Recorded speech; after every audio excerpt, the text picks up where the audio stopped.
need that sports encyclopedia. Where you at, Steve Kim? Got Trent in the cut. What are you? He's the best. Yeah. He's a master motivator. I'm a master motivator. I ain't no regular ass motivator. I'm a fucking master. Coaches tried to make practice so hard that the game was less intrusive. Like they coached you that way. Like people think, well, they were just yelling. No, they were trying to put you under stress and put you in under duress so that when you got in the game, you could mentally handle adversity. If you go through JUCO and you make it out of JUCO, you can make it anywhere. I respect the hell out of you to see that you're doing what you're doing and still doing what you're doing for real, the way you do it, man. From day one, you had the same enthusiasm. You keep the same enthusiasm, and it's fucking contagious. In my opinion, I think Shedeur Sanders is the best deep ball in college football. I don't think Can you just say something nice about Shedeur Sanders? I love talking ball. It's nice to connect with guys that are like-minded and just are real and genuine. And I'll proudly stand up next to you all. God bless America. You said belt to ass, T-Rich. You got the belt around you.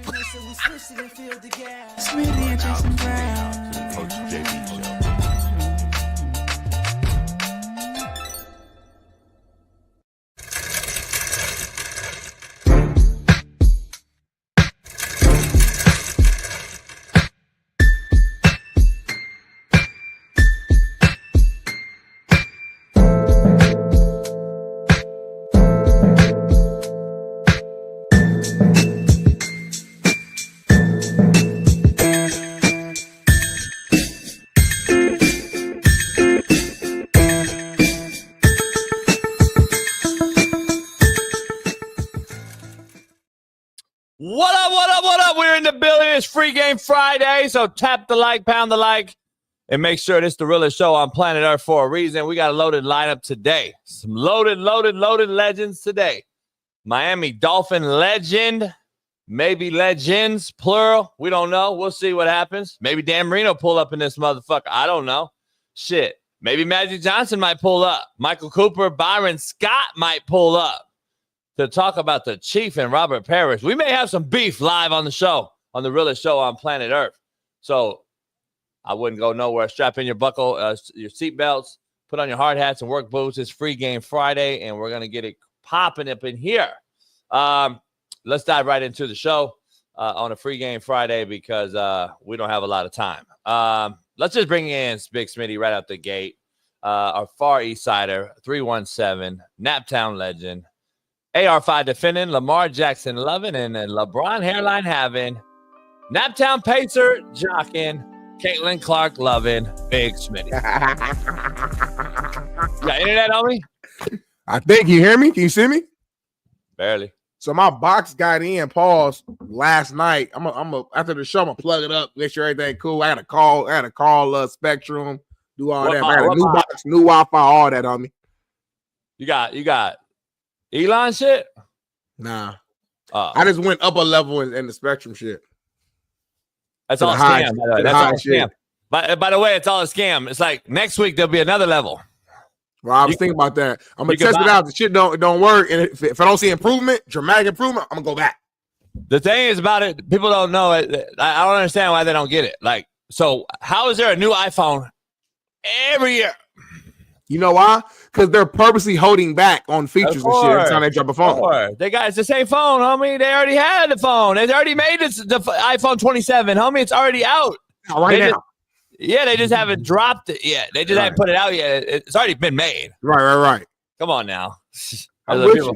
They don't get phone, it. brand new charger with the phone you got to buy. They changed the little dimensions just a little bit to make you buy another charger. This whole world is a scam, homie. Yeah, it is. It's perfect for my lead in because this generation of kids are beyond screwed up. This entitled babies who are gifted by the gods. They've been touched by the gods athletically. Unbelievable talents.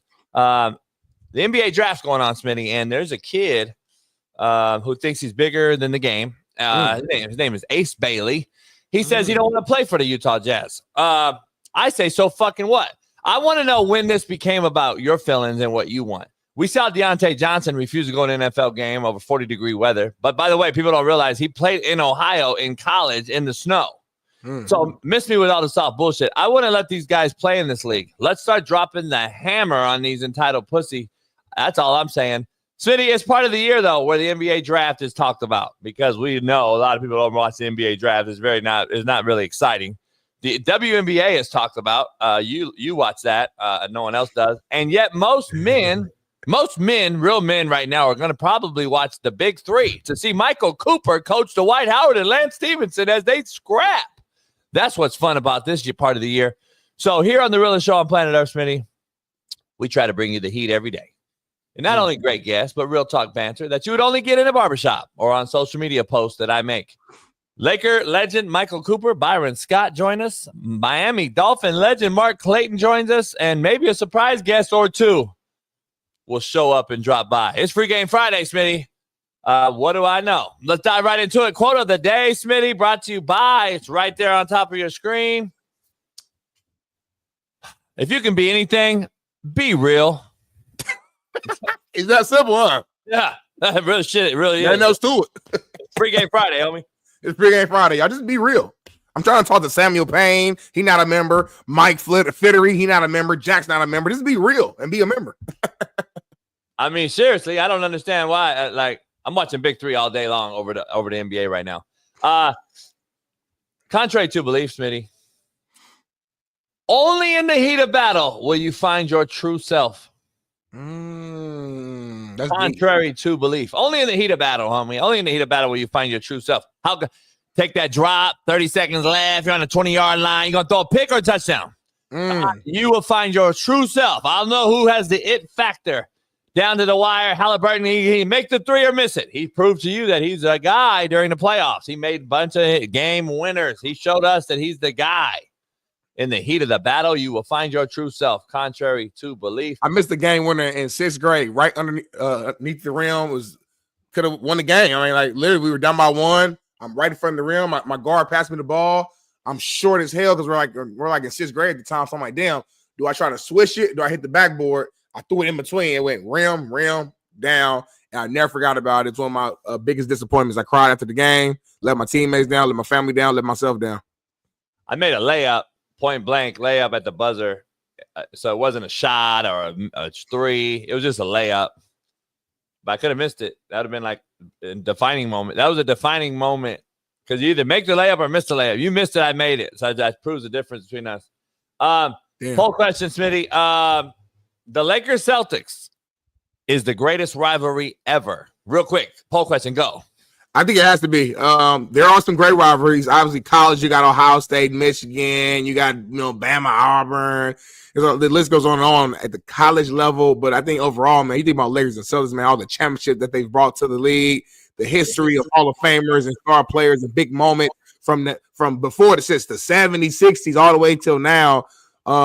I think it's yes, these teams go neck and neck, and it's a true rivalry because they're both great. In order to be a real beef and rivalry, you got to both be great. These two franchises are the epitome of greatness. So yes, it's the biggest beef, biggest rivalry in sports. Man, that's tough. Yankees, Red Sox are not bigger than the Celtics, Lakers, contrary to your belief, Cody. The Yankees, Red Sox weren't even a fucking rivalry. You know why? Because the Red Sox never beat the Yankees until they came back from down 3-0. So all of a sudden, people saw it down 3-0. They beat them, and now it's an unbelievable rivalry. That's not how it works. They beat them one damn time in the playoffs. So, before that, the Yankees owned the Red Sox. Just go do a fun fact and check that out because the Red Sox could never beat the Yankees. Until you beat a team, it's not a rivalry. I don't give a fuck what you say. I don't care what you say. If the two teams are not beating each other, then there is no rivalry.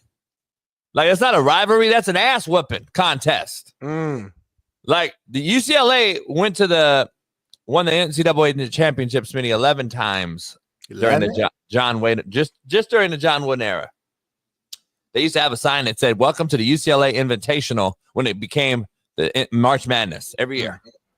And cats were like, damn, it's not even no competition, homie. The UCLA owns the NCAA. It owns March Madness under John Wooden. There was no competition. There was no rivalry in that thing. So, of course, we got idiots. UCLA sucks now. Anyway, Smitty, let's dive right into it. Before we got the legendary Michael Cooper and Byron Scott to tap in on what they have seen on social media with a video we made that's been picked up by Sports Illustrated, some ESPN affiliates. Everyone's picked up the Robert Parrish article. Finally, they said our name in it. Finally. It kind of still was like a little, it wasn't really like, it was just a Coach JB show. And they don't never say with Big Smitty. Yeah, it's racist. It's really racist. Sports Illustrated is racist. I'm real humble though, so I don't be tripping. See, Michael Jordan went at Sports Illustrated. I've had beef with Sports Illustrated. I told you that Sports Illustrated don't fuck with me. They don't like me at all. So fuck Sports Illustrated. But they picked it up. They wrote some shit on there. Didn't even say Big Smitty's name. Racist. Yeah. It's still dope though.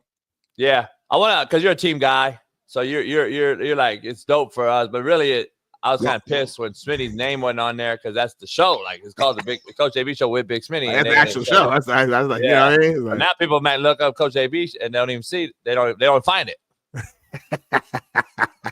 Smitty, I got a new segment we're going to do. We're going to prep it. We're going to try it out right now before the NFL season starts. All right. I've been contemplating on what to call it. I thought about absolutely capable or incapable, but I was like, it doesn't fit our vibe. Then I was like, let's use some spades, like playing cards, shooting dice, do something like that. So I said, let's call it guaranteed, possibly, or hell nah. So like I got a possible, I got 4 guaranteed, kind of like spades, just trying to spitball. And we use hell nah already. So let's go with that today. Guaranteed, possibly, or hell nah, Smitty. I'm going to ask you one of those things, and you got to give me the answer. And this is what the context is. He's guaranteed to win a Super Bowl. He possibly can win a Super Bowl. Or hell no, he'll never win a Super Bowl. You got it? Let's do it. Josh Allen. Guaranteed, possibly, or hell nah. Never win a Super Bowl. Possible can, or guaranteed he will.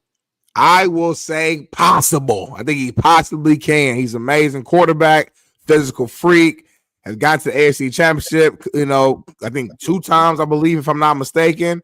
We'll see. I think, obviously we don't know what the future is going to hold, but I still think that he needs some more weapons on the offensive side, to really be able to go to that next level as a team. It's not just him.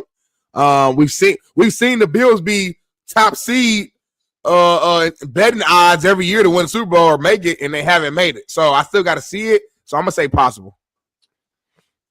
I'm gonna say guaranteed. He's got to get it done in this watered down era of football. I'm thinking he's getting closer and closer each year. Team's getting better each year. He's starting to learn how it operates in the playoffs. I'm gonna say guaranteed. Josh Allen wins Super Bowl. Lamar Jackson. I already know what you're gonna say. I'm gonna say possibly. But go ahead. Guaranteed. Guaranteed. It's a matter of time. He might win multiple.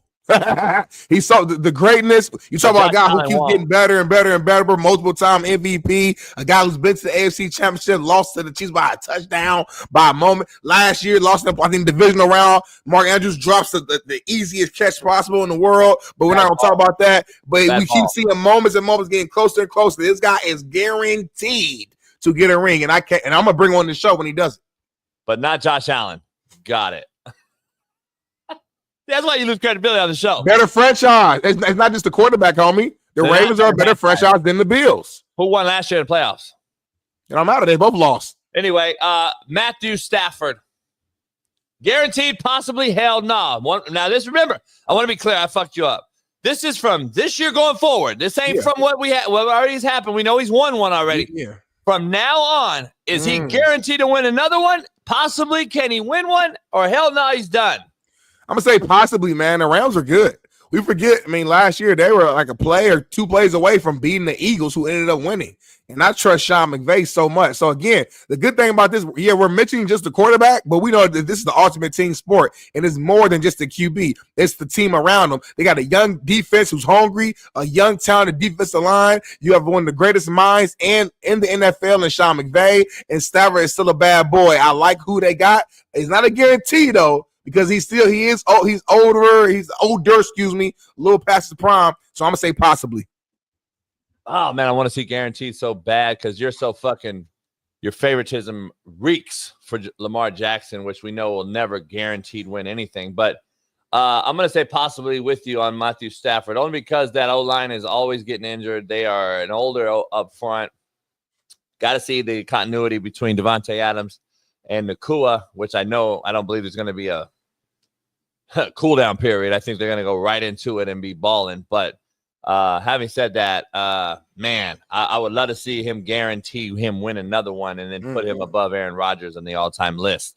I'm going to say possibly for Matthew Stafford. Brock Purdy, guaranteed possibly. Hell nah. I'm going to go with hell nah right out the gate. Hell nah. I don't see it in him. Go ahead. I agree. Hell no, I don't see it. I think it's a wrap. And I'm a big fan of Shanahan. I just don't. Purdy cool. Like he cool, but he needs a lot around him to win. Kyler Murray, the middle midget. I'm gonna say hell nah. He's it's year 6. I'm actually tired of to talk about him. Super uber great athlete, no question, a freak. But I don't see it. Hell nah. Kyler Murray, go. Yeah, I don't see it. I'm gonna say hell no as well. I feel like their peak could be like NFC Championship or something like at the best, but I don't see Super Bowl. Sam Darnold. I thought I'm gonna go. I'm gonna say right at the gate. I'm gonna say hell nah. Last year was his opportunity, even though it was only his first year as with a competent roster, and I gave him all the hype with the guaranteed. That was his shot because he had a hell of an offense. But that was a window. Sometimes in the league, you gotta grab it when you can. Ask Dan Marino. I know he made it to the Super Bowl as a youngster, but that was his real opportunity. That was like his last opportunity Dan Marino really ever had. It's fucked up as it is. That's how hard the NFL is. I'm going to say hell no from this point on for Sam Darnold. Hell no. I don't know why we put him on the list. Aaron Rodgers, guaranteed, possibly, or hell no. This is it. He's out. He already said he's retiring, Smitty. So this means 1 year. This is a guarantee, a possibility, or hell no for this 1 year with the Steelers. Hell no. And I like A-Rod. It's a wrap. They're not winning this year. All right, move on then. We are at Justin Herbert, Smitty. Justin Herbert, guaranteed, possibly, or hell nah. I'm going to roll with I'm going to say hell nah, man. It's year 6. I haven't seen it. I don't see it. I do believe in Harbaugh. I do believe in him and what he's going to create. You know what? I'm going to renege. Let me say possibly. I'm going to say possibly, man, because of the talent that he has in Harbaugh. And it's really because of Harbaugh. I'm gonna say possibly, but it's gonna be tough. Go. You stole my answer. I'm going with possibly. I've been a fan of Jay Herbo for a while. It's just like every year he does something, man. Whether it's in the playoffs or missing the playoffs, where it's hard to defend him. But then you see those flashes of greatness. It's like, man, this guy has a talent to be the best quarterback in the league. And you add on Harbaugh too. I got to go with possibly just because of the talent. He's still young, and Harbaugh's a beast. Yeah. CJ Stroud, I'm going to say guaranteed. He has the it factor. He's 22 years old, Smitty. He's already been to the playoffs twice and has won multiple playoff games. He's already ahead of the curve, 22 years old.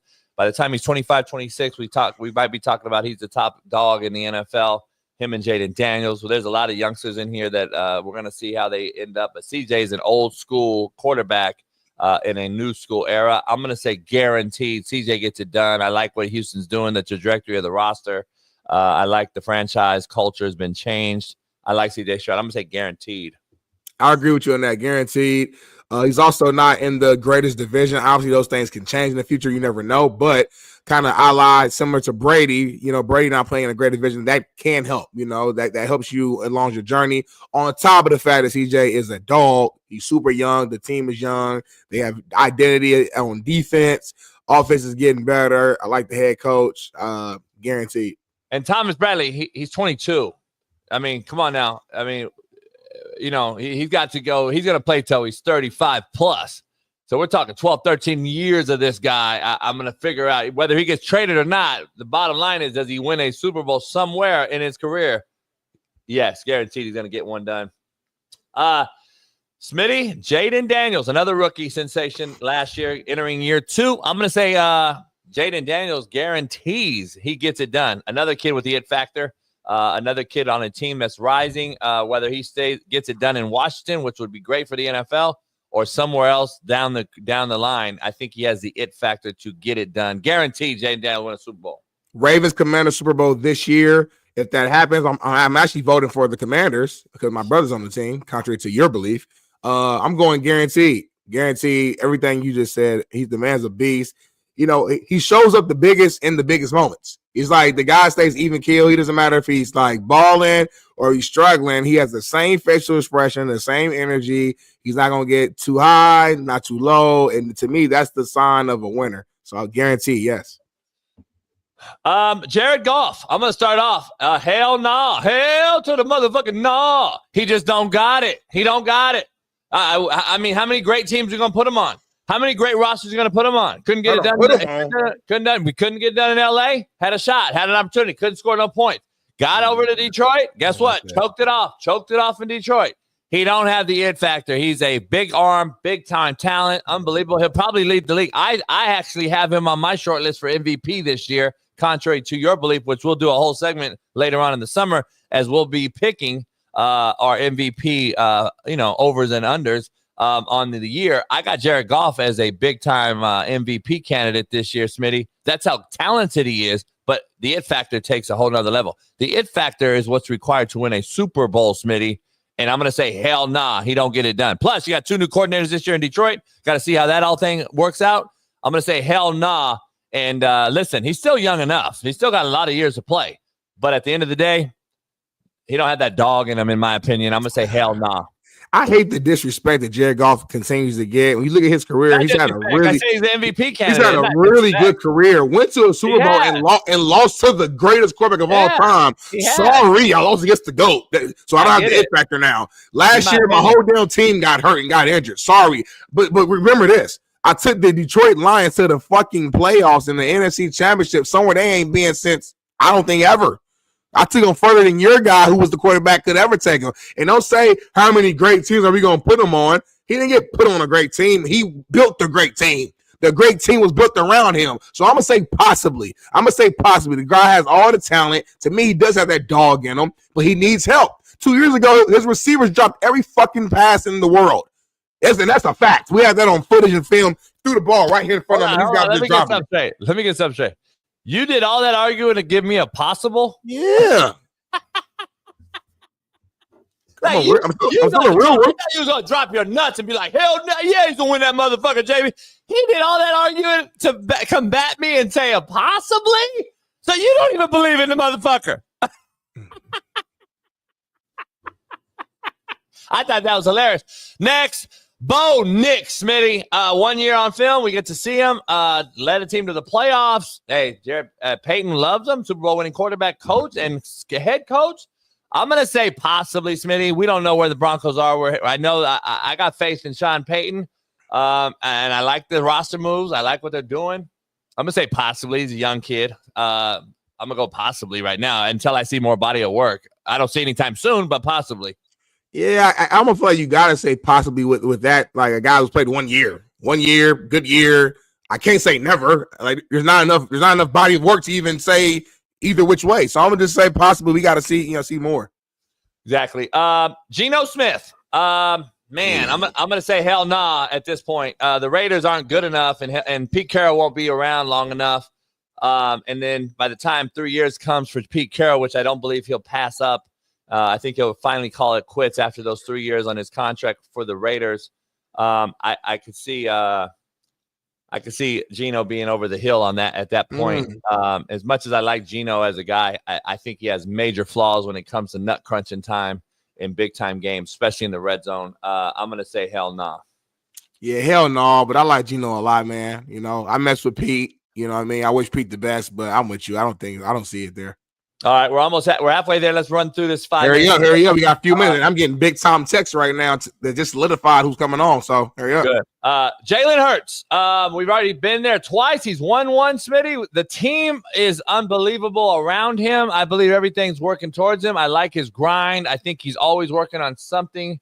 He reminds me of Kobe Bryant in the offseason in basketball. He's always working on a new shot. I think Jalen does that with his mechanics. I think he gets in the film room and looks at things that he can tweak with his front foot, his toe, his back heel, all the little things that people won't talk about in quarterback play. I think he does it.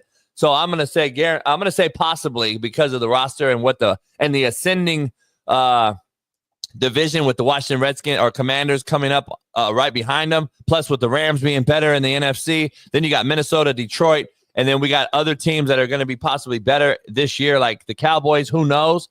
But obviously that team is still intact for the most part. So guaranteed is a hard thing for me. He's year 6, Smitty, I believe. I'm going to say possibly because of the roster and what he's already accomplished, being there twice, winning one. Moving forward, I'm going to say possibly for sure. Who we talking about, Jalen? Jalen Hurts. You was talking for so long, I forgot. I'm going to say guaranteed. Jalen has the it factor, even though I don't think he's the most talented quarterback in the world. I think he's a hell of a leader, and he, again, kind of similar to what Jaden has. He has this calmness to him in big moments, and I think the Eagles is a great franchise. So I'm gonna say guaranteed. I think he gets one more guaranteed. Bet. All right. Well, we got. I believe somebody's here. Okay. We'll wait. I think he paused it and waiting. We'll wait to see. I think Coop's here. Keep rolling. We good. Okay. Oh, you already know the time schedule? No, I'm just saying. I mean, until once he get popped up, we can just go to it. But until I saw he was waiting for a minute and then he paused it. Oh, for real? I didn't know that. Yeah. So we'll see. He's good to go, I think. Man, let's bring him in right out the gate because right after he was on our show the last time, he went out and got a big dub. The Big 3 is starting off with a bang, and that's my favorite thing to watch right now. No offense to Coop, and because he's a legend in the WNBA as well as a head coach. Obviously, we know who he is on the basketball court in the men's league, and now he's coaching the Big 3 and killing it. Our main man, Showtime himself, Michael Cooper. Cool. How you doing? Gentlemen, how you guys doing this morning? We're doing amazing. Good to see you. Yeah, hey, man. Hey, the Chief said you were the only one he liked. Well, first of all, we ain't going to start with the Chief because I got some shit to say about that. But let's start with the Big 3. Let's start with the Big 3. Exactly. Update. What's going on? Who y'all got? What's going on? Like you said, we got a big W last time. Last week, we lost a tough one to Amps, which is out of Detroit, George Gervin's team. They got the ISO Joe and Cargo, and it was a good game. Lost that by 3, 47-50. And this week we're in Miami, 305, our home stadium. It's going to be a home crowd for us, and we're playing Gary Payton's team, the Boston Ball Hogs. So it'll be a very, very good game. Gary's a very intense guy, and he and I always go at it all the time. He calls himself the glove. I call myself a damn good defender. Yeah. So we still got that lingo going, and it'll be an excellent game. Excellent game. Let me ask you too. The last time you were on the show, you left and you go and play that LA team, the Riot, and you guys get into it with Dwight Howard, and Lance. I love seeing it. It reminds me of old school basketball. Explain to the casual fan out here that was just normal barbershop banter basketball in the pickup world. Well, that's Big 3 basketball. Like I said, it's half court. When you play a full court game, you can run to the other end to get away from somebody. In Big 3, you can't run to the other end. You can't hide in the corner. You can't hide behind your coach. Yeah. And it was a very good basketball game. Dwight Howard is a very physical presence out on the court, and he was bringing it. But we brought it a little bit harder. And there were 3 altercations. You don't condone fighting, but we're fighting to win. And like you said, it was we're playing the LA Riot, so the Riot went down, and fortunately for us, we got that W. No doubt, I loved it. I thought it was fire, especially right now. Coop, you could dominate the sports world right now. This is summer months; it's off season. NBA's over. The draft just ended. WNBA's in its height. Baseball's there, but hockey's over. Football's not for a few months. I mean, this is Big 3 time right now for me. This is the greatest invention in basketball right now. I love the Ice Cube did this, and I love that guys like you are coaching it. I love the competitive nature, though. Like you said, right out the gate, you got guys pushing and shoving. Your guy Beasley's out there talking trash, having fun with it, but it makes it exciting.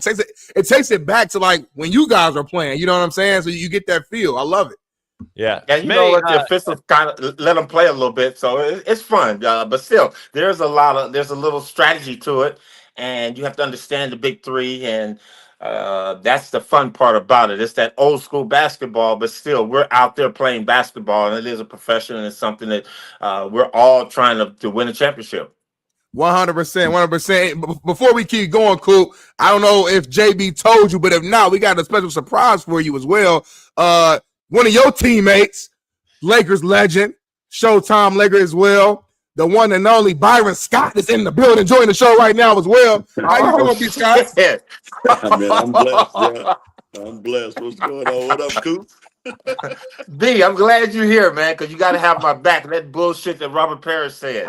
So we're gonna talk about that in a minute. Coop, you know I got your back like a backpack, boy. And fuck Robert Parrish. He know he ain't shit. It's all good. You know, fuck the Celtics, all of them. Oh, I texted him this morning and he said, "The motherfuckers gonna say that shit about me too." And they better. He said they better say that about me. He damn right, and that's exactly how we feel. Hey, I love it. I miss it, man. I miss old school coaching. Shit, I miss that shit. Make me want to coach again. I'm like, shit. That's what sports was supposed to be about, man. But back to the bit. Go ahead. JB, he ain't getting no browning points by talking about he like me, Kareem, and Worthy. Fuck yeah. If he like us three, he gotta like all of us. He can't like half of us. I love this, man. Yeah, he didn't mention B. Scott. He didn't mention Byron. I'm like, shit. What's up with that? So, yeah. Hey, JB, it's all good. I couldn't stand his ass anyway, so he ain't had to mention me. It's all good. He said, please don't mention me. I don't want you to mention me. Don't mention me that you like me. Shit, I don't like you, so don't mention me. So we good. Hey, real quick, but before we keep going, could you guys turn your phone sideways? Is that only because for the screen it'll help the verticals once we cut this thing up? Let's see. Just like that. That's perfect. Appreciate y'all. We want to make sure we chop this thing up, and we got the best visual. So this is perfect. Thank you. Hey, Byron, let me ask you something. I'm cool with your son, by the way. We've been around. I'm not gonna say on air, but we've been a couple places together. As my dog during the Big Three, because I started off when the Big Three started. So with Michael Rappaport, I was the one at the Staples walking around with him and doing all that shit. And I was with your son. He was kind of giving me the tour of that thing when it first started. And he was a fan of the show on Netflix. So he was like, man, I can't, so we became cool. And then obviously at the Pump Brothers stuff that we see. Let me ask you, how big of a fan, how much you liking this Big Three stuff with your brother Coop running the show over there in Miami, and how this league has unfolded over the last few years? I love it, man. I think that's one of the purest forms of basketball. It's one of the ways that you can find out if a guy can play the game or not. You know, this stuff that guys do in the NBA right now, when they do this individual workouts, I love the fact that, I thought back in the day they should allow us to bring in about 6 to 8 guys so we can have them play 3-on-3 just to really see if they can play. Because individual workouts, as you know, JB, Coop know this extremely well, they can fool you. Some guys look great by themselves in the damn gym, but you put them in a setting where they got to play and cut and set screens. You give them rules about 1 or 2 dribbles, see if they can understand. If they can't get a shot in 2 dribbles, they got to pass it. It's a different form of basketball, of really finding out if guys have basketball skills and IQ. So I love it. And I love the fact that Coop is involved with it. My son, Thomas, shout out to my son, Thomas, who's been involved in the Big Three, I think, damn near since day one as well. Yeah. I got to get out there and coach with them. I think that should be fun, man. I want to coach. We've been waiting for that. Look, man, I want to coach against my boy Coop. That, and then afterwards, we can always show love. But I want to coach against him, see if I can win a championship. Ice Cube, you listen right now, Ice Cube. Let's make it happen. Big Three, beat Scott. He's ready. I gotta give both you guys a heads up too, because since this video with the Chief and Robert Parrish been going crazy viral. Who's blowing me up? Dana Pump's blowing me up. He's like, JB, you better get me that motherfucker to the Pump Foundation. August 15th. I need him there. I'm like, I'm trying, dog. I said, but there might be Michael Cooper and B. Scott might load that motherfucker. Hey, JB, it might be a scalping at that motherfucker if you get him there. I'm gonna tell you right now. He the Chief, but shit, not in LA. He ain't. He might be scalping his ass. He come out here. I don't know about getting him out here. Yeah, Dana know what he's doing. Go ahead. Let's dive into it for the fans who didn't see the moment that we keep referring to. Can we just show the clip real quick just so the fans can see it, and then give Coop and B. Scott a chance to react and respond? Those motherfuckers, and they didn't like us. I'm gonna be honest. There's only 3 Lakers that I would not look the other way if I saw them motherfuckers coming. That's Kareem, that's Worthy, and that's Cooper. The rest of them damn Lakers, fuck them. You heard me say it. That's right. Fuck all of them. You didn't say Magic in that list? He said fuck him. He said fuck him. I respect Kareem because what Kareem did off the court for justice, social justice for all. I respect Michael Cooper for what he brings mentality-wise. And I respect Worthy because we went into the hole together. All right. Rest of them motherfucking Lakers, fuck all of them.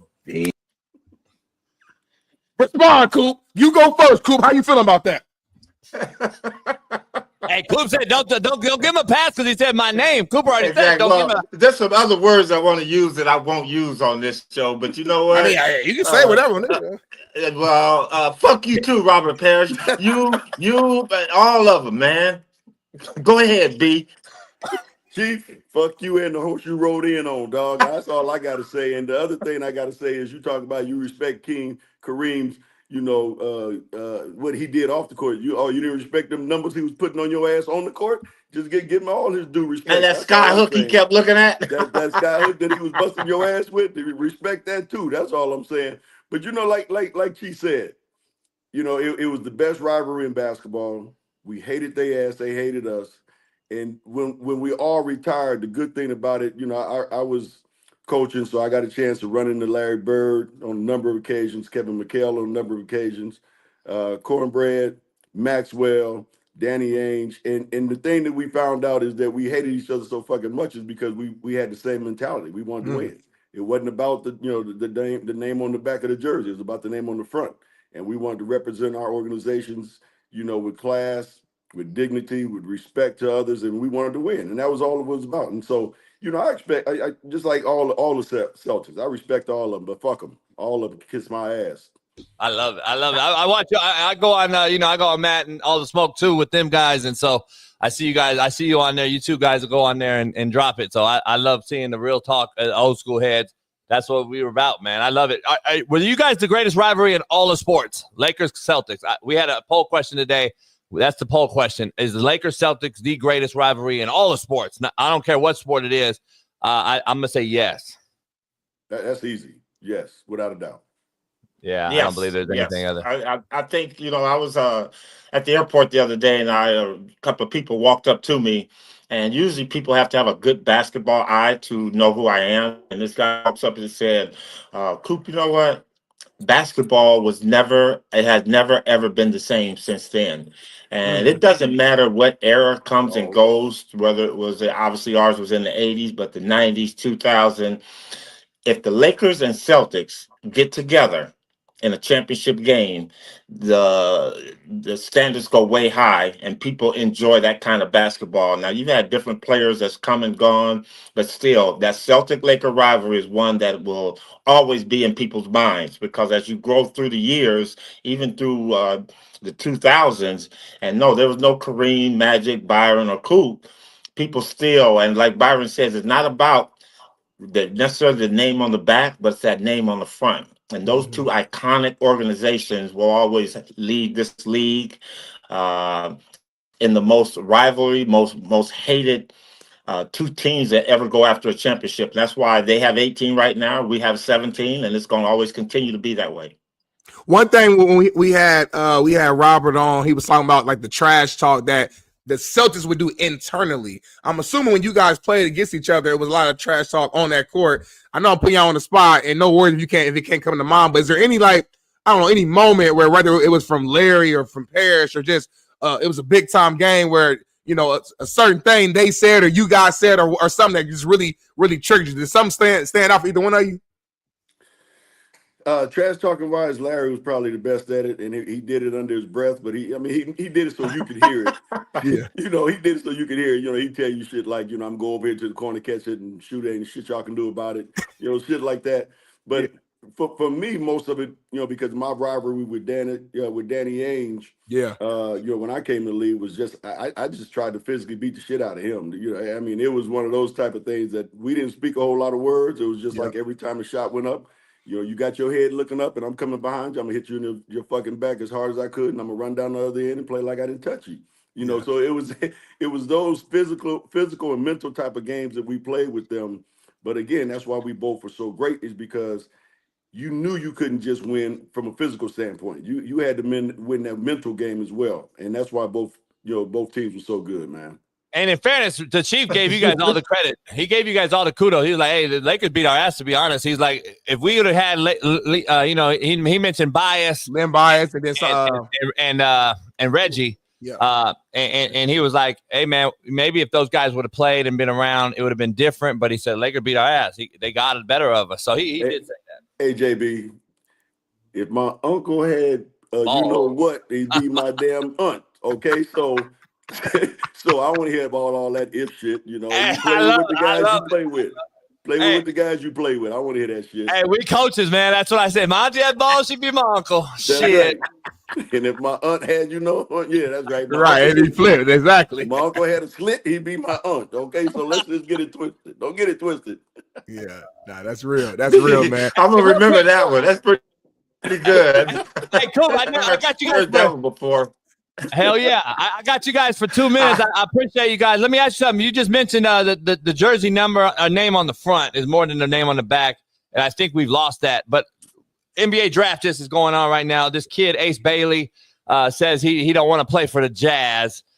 This is kind of what the new era of kid has become. I don't get it. I don't know when these kids thought that they became more or bigger than the game itself. I think it's a backhanded slap in the face. But where you at with these new kids that are like, I don't want to play for you. I don't want to go in the game. I'm not doing this. We've seen the Deontay Johnson in the NFL saying he refused to go in a game because it was 40 fucking degrees in Baltimore last year. Where you at with this entitlement of these new kids? Go ahead, B. No, just that. Like you said, it's entitlement. You know, we all thought back in the day when we got drafted, you know, that was the easy part. The hard part is staying in the league 10, 15 years, you know, so you worked your ass off and you were blessed to be drafted and you took it as that, you know, so you were like, look, man, I'm gonna have to work my ass off. These kids now, they come in here, you know, their hands are looking like cups because they looking at you like, what you gonna give me? It's like, no, it's the other way around, brother.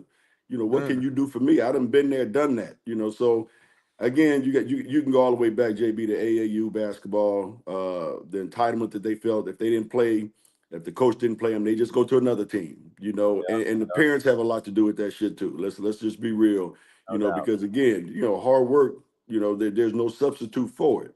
And you look at the great guys who have played in this league, all of them have always been talked about their work ethic and what they brought to the table every single night and how they didn't take days off or nights off. You know, and they had that type of respect for the game. So these kids nowadays, man, they just looking for the bag. They're not looking to leave a legacy. And that's the crazy part to me is once you get drafted, you gotta take that shit to the tilt, you know. And I don't understand a lot of these kids right now. And for that young man to say that he don't want to play, you got to remember this is the NBA. It don't matter where you play. You made it to the pinnacle and you got drafted. You know, just think of the kids that didn't get drafted and wanted to play this game. So for him to say that is like, yeah, that's kind of weird. But as Byron stated, that's today's players, and it's not what have I done for the game. It's what are you going to do for me?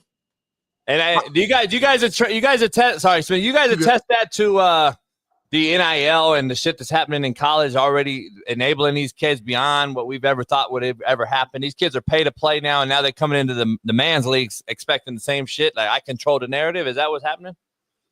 I think there's no hunger anymore. You know, like when we came up, man, you know, most of us were playing because our families didn't have much and we wanted to support our mom and our brothers and the rest of the family. So that hunger was there and we wanted to make it in the NBA. So that the money was the secondary thought.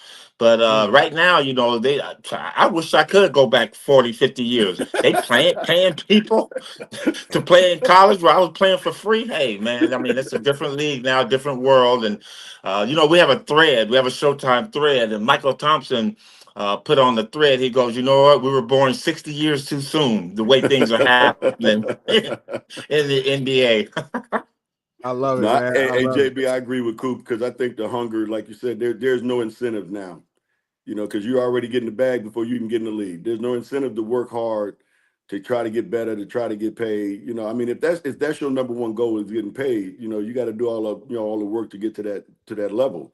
You know, but right now they're getting paid in college. You get drafted, some of them are taking a pay cut. You know, when they come to the NBA, you know, we wasn't getting no money. So like Coop said, our incentive. Number one was to make it to help our family. So, you know, it wasn't all about the money. It was all about just making it to the NBA and staying there as long as possible so you can take care of your family. Well, when you come in the league now, these guys are already paid, you know, so the incentive to get better, to be the best, you know, version of yourself on a basketball court, you know, that incentive is gone because they've already so we switched it up because when Coop and I came in the league, You had to work your ass off to get that first contract, right? To get that big contract. These guys already got that big contract. You know, when they first come to the league, they got the big contract. So again, where's the incentive for these guys to continue to work and get better? Hey, Coop, I on Netflix, I said, I think all D1 kids should play a year at JUCO. I said, it's football jail. Let their ass come here and really appreciate the Alabamas when they go there. I bet you'd see less than half of them cats would be getting kicked out of the 4-year school for doing some stupid shit. What if I said, send his ass to the Big 3 then, Ace Bailey? You don't want to play for the Jazz? Go beat his ass up for a year and then go back. I'm just saying. Hey, the Big 3. Appreciate it. Hey, Miami played the Ball Hogs this weekend, Sunday. That's your third game this year? Yeah. Third game. We're 1-1, trying to come out of this hole. There's only 8 games this year, so every game is very important, and we already lost one. We can't lose anymore. No doubt.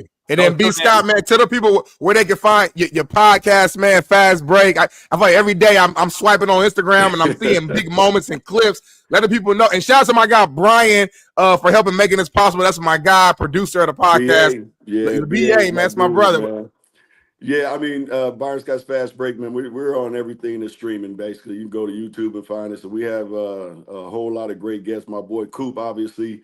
I always got to have my Showtime boys on there. Coop was on, James was on, AC, my boy Urban Magic Johnson, who y'all all know. So we make it a LA reunion when we do the podcast, and when we meet up somewhere, man. Y'all wouldn't understand how fun it is when we all get together, man. We talk so much shit. You got the Chief on? Hell no, I ain't had the Chief on. But you know what, Chief. Come on the Byron Scott podcast. We like to do it live, though. I want him to come in studio so I can see his ass, look his ass eye to eye. Well, I got to look up, but look his ass eye to eye, and tell him I couldn't stand your ass either, but thank you for coming. Hey, B. Scott, shit might get physical, though. You know what I mean? You might have a flashback. I get in person. Hey, I got BA there. It can get physical. BA play hockey. He knocked somebody's ass out. So, I got backup, so it's all good. Hey, I love it, man. I love you guys, man. I can't thank you guys enough. I know you guys are busy, man, taking time out. Big 3, go check it out. Go check out B. Scott and the Fast Break podcast, and hopefully we can do it again. I'll see you guys at the Pump Brothers for sure. Yes, sir. All right. JB. Thank you, brothers. Thank you so much. Appreciate y'all having us. All right, brother. Yes, Two legends, man. Clap it up, man. Clap it up. I don't think the people in the chat, some of the young folks, they don't understand what just happened. No, they don't. And it's early, so not everybody was in yet, and no, can we take we got to take a quick 10-second moment of silence for the greatness that we just did. So I'm going to count to 3. We're going to wait for 10 seconds. We ain't going to say shit. Then we're going to come back. 1, 2, 3.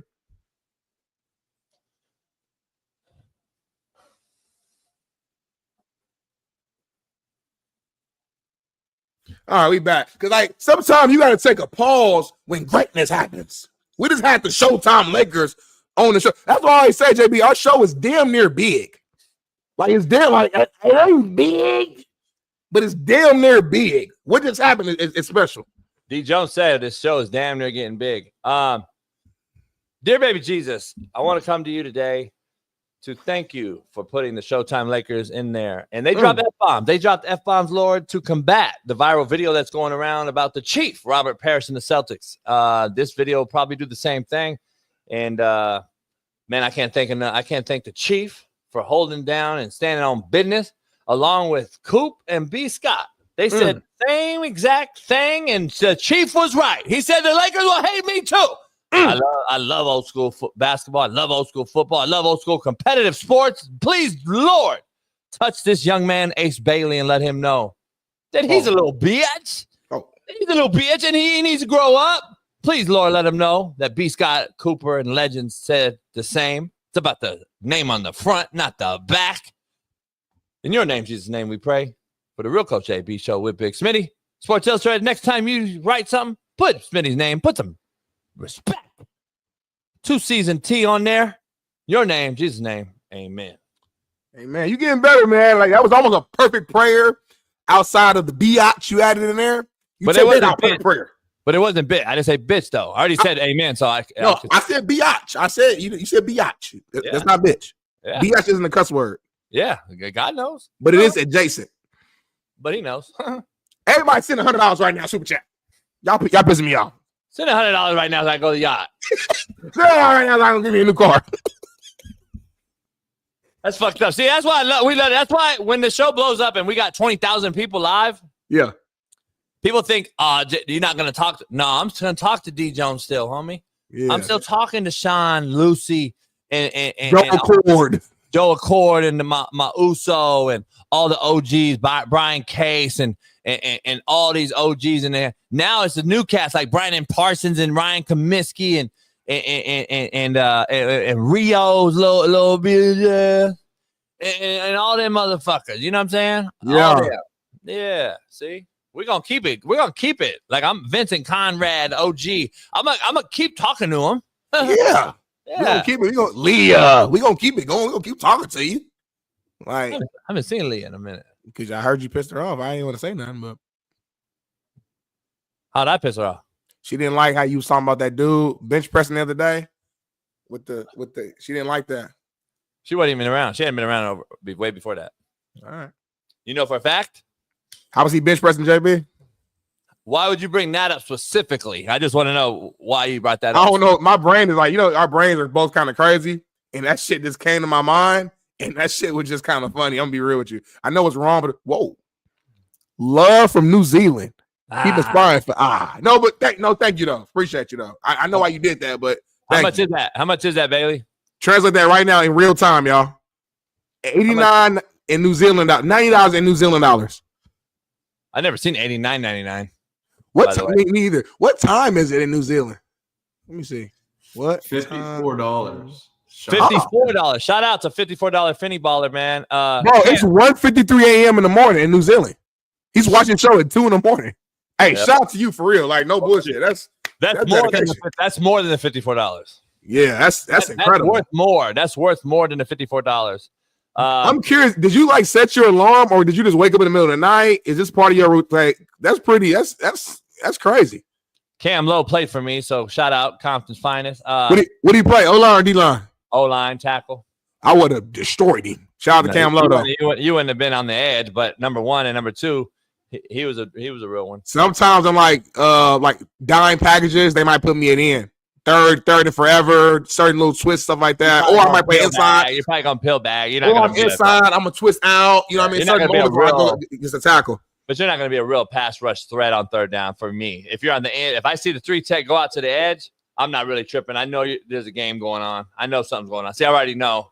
Okay. If I'm just playing regular 3, he's still a tackle. He's gonna come down, pause, double team. So I'm still putting that guard down, getting around him like that physically. Shout out to Cam Lowe though. He can't block me, but shout out to Cam Lowe. All right. So what do you want to do? We got 5 minutes. You want to do a commercial, or you want to finish the quarterback play game we started? I want to end the show. I feel like the show business. I couldn't even get the joke out. No, let's finish the quarterback real quick and then go to commercial. So we finished with Jalen Hurts, and I said possibly from this point on. He's been to 2. He's won 1. Guaranteed, possibly, or hell nah, Jalen Hurts. I said guaranteed. Guaranteed wins another one. Yeah, I already said that. I just think his franchise, and he has like the winning ingredient. DNA. Yeah, it's like he's not like a great quarterback in my opinion. Like, as far as like skill set. What do we call that on this show? It factor. Thank you. Start using the shit we use on this show, homie. My fault.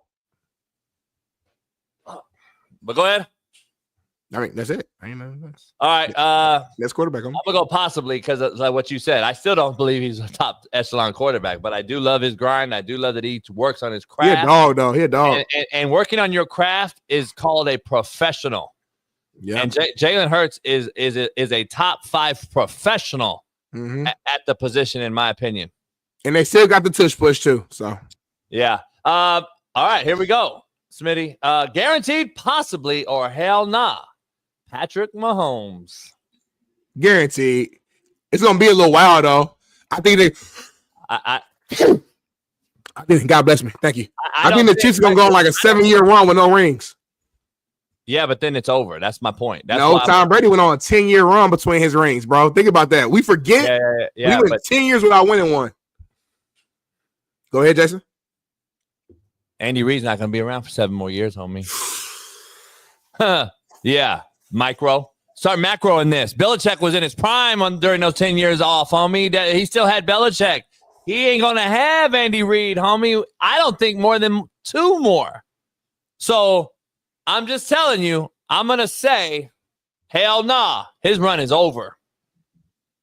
But I'm going to renege. Let me back up. I'm going to say possibly because Andy Reid. Did all that I gotta be honest. Number one, the AFC West is getting better.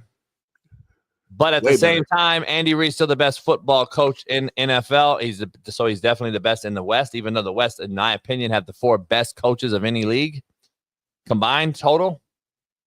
So I'm going to have to always say possibly. I'm not going to be ignorant. I'm going to say possibly, but it's going to be tough as we go year to year, especially as they decline on offense. Kelsey's older. They got to figure out some weapons on the outside. We're going to see what they end up doing. I'm going to say possibly. Go ahead.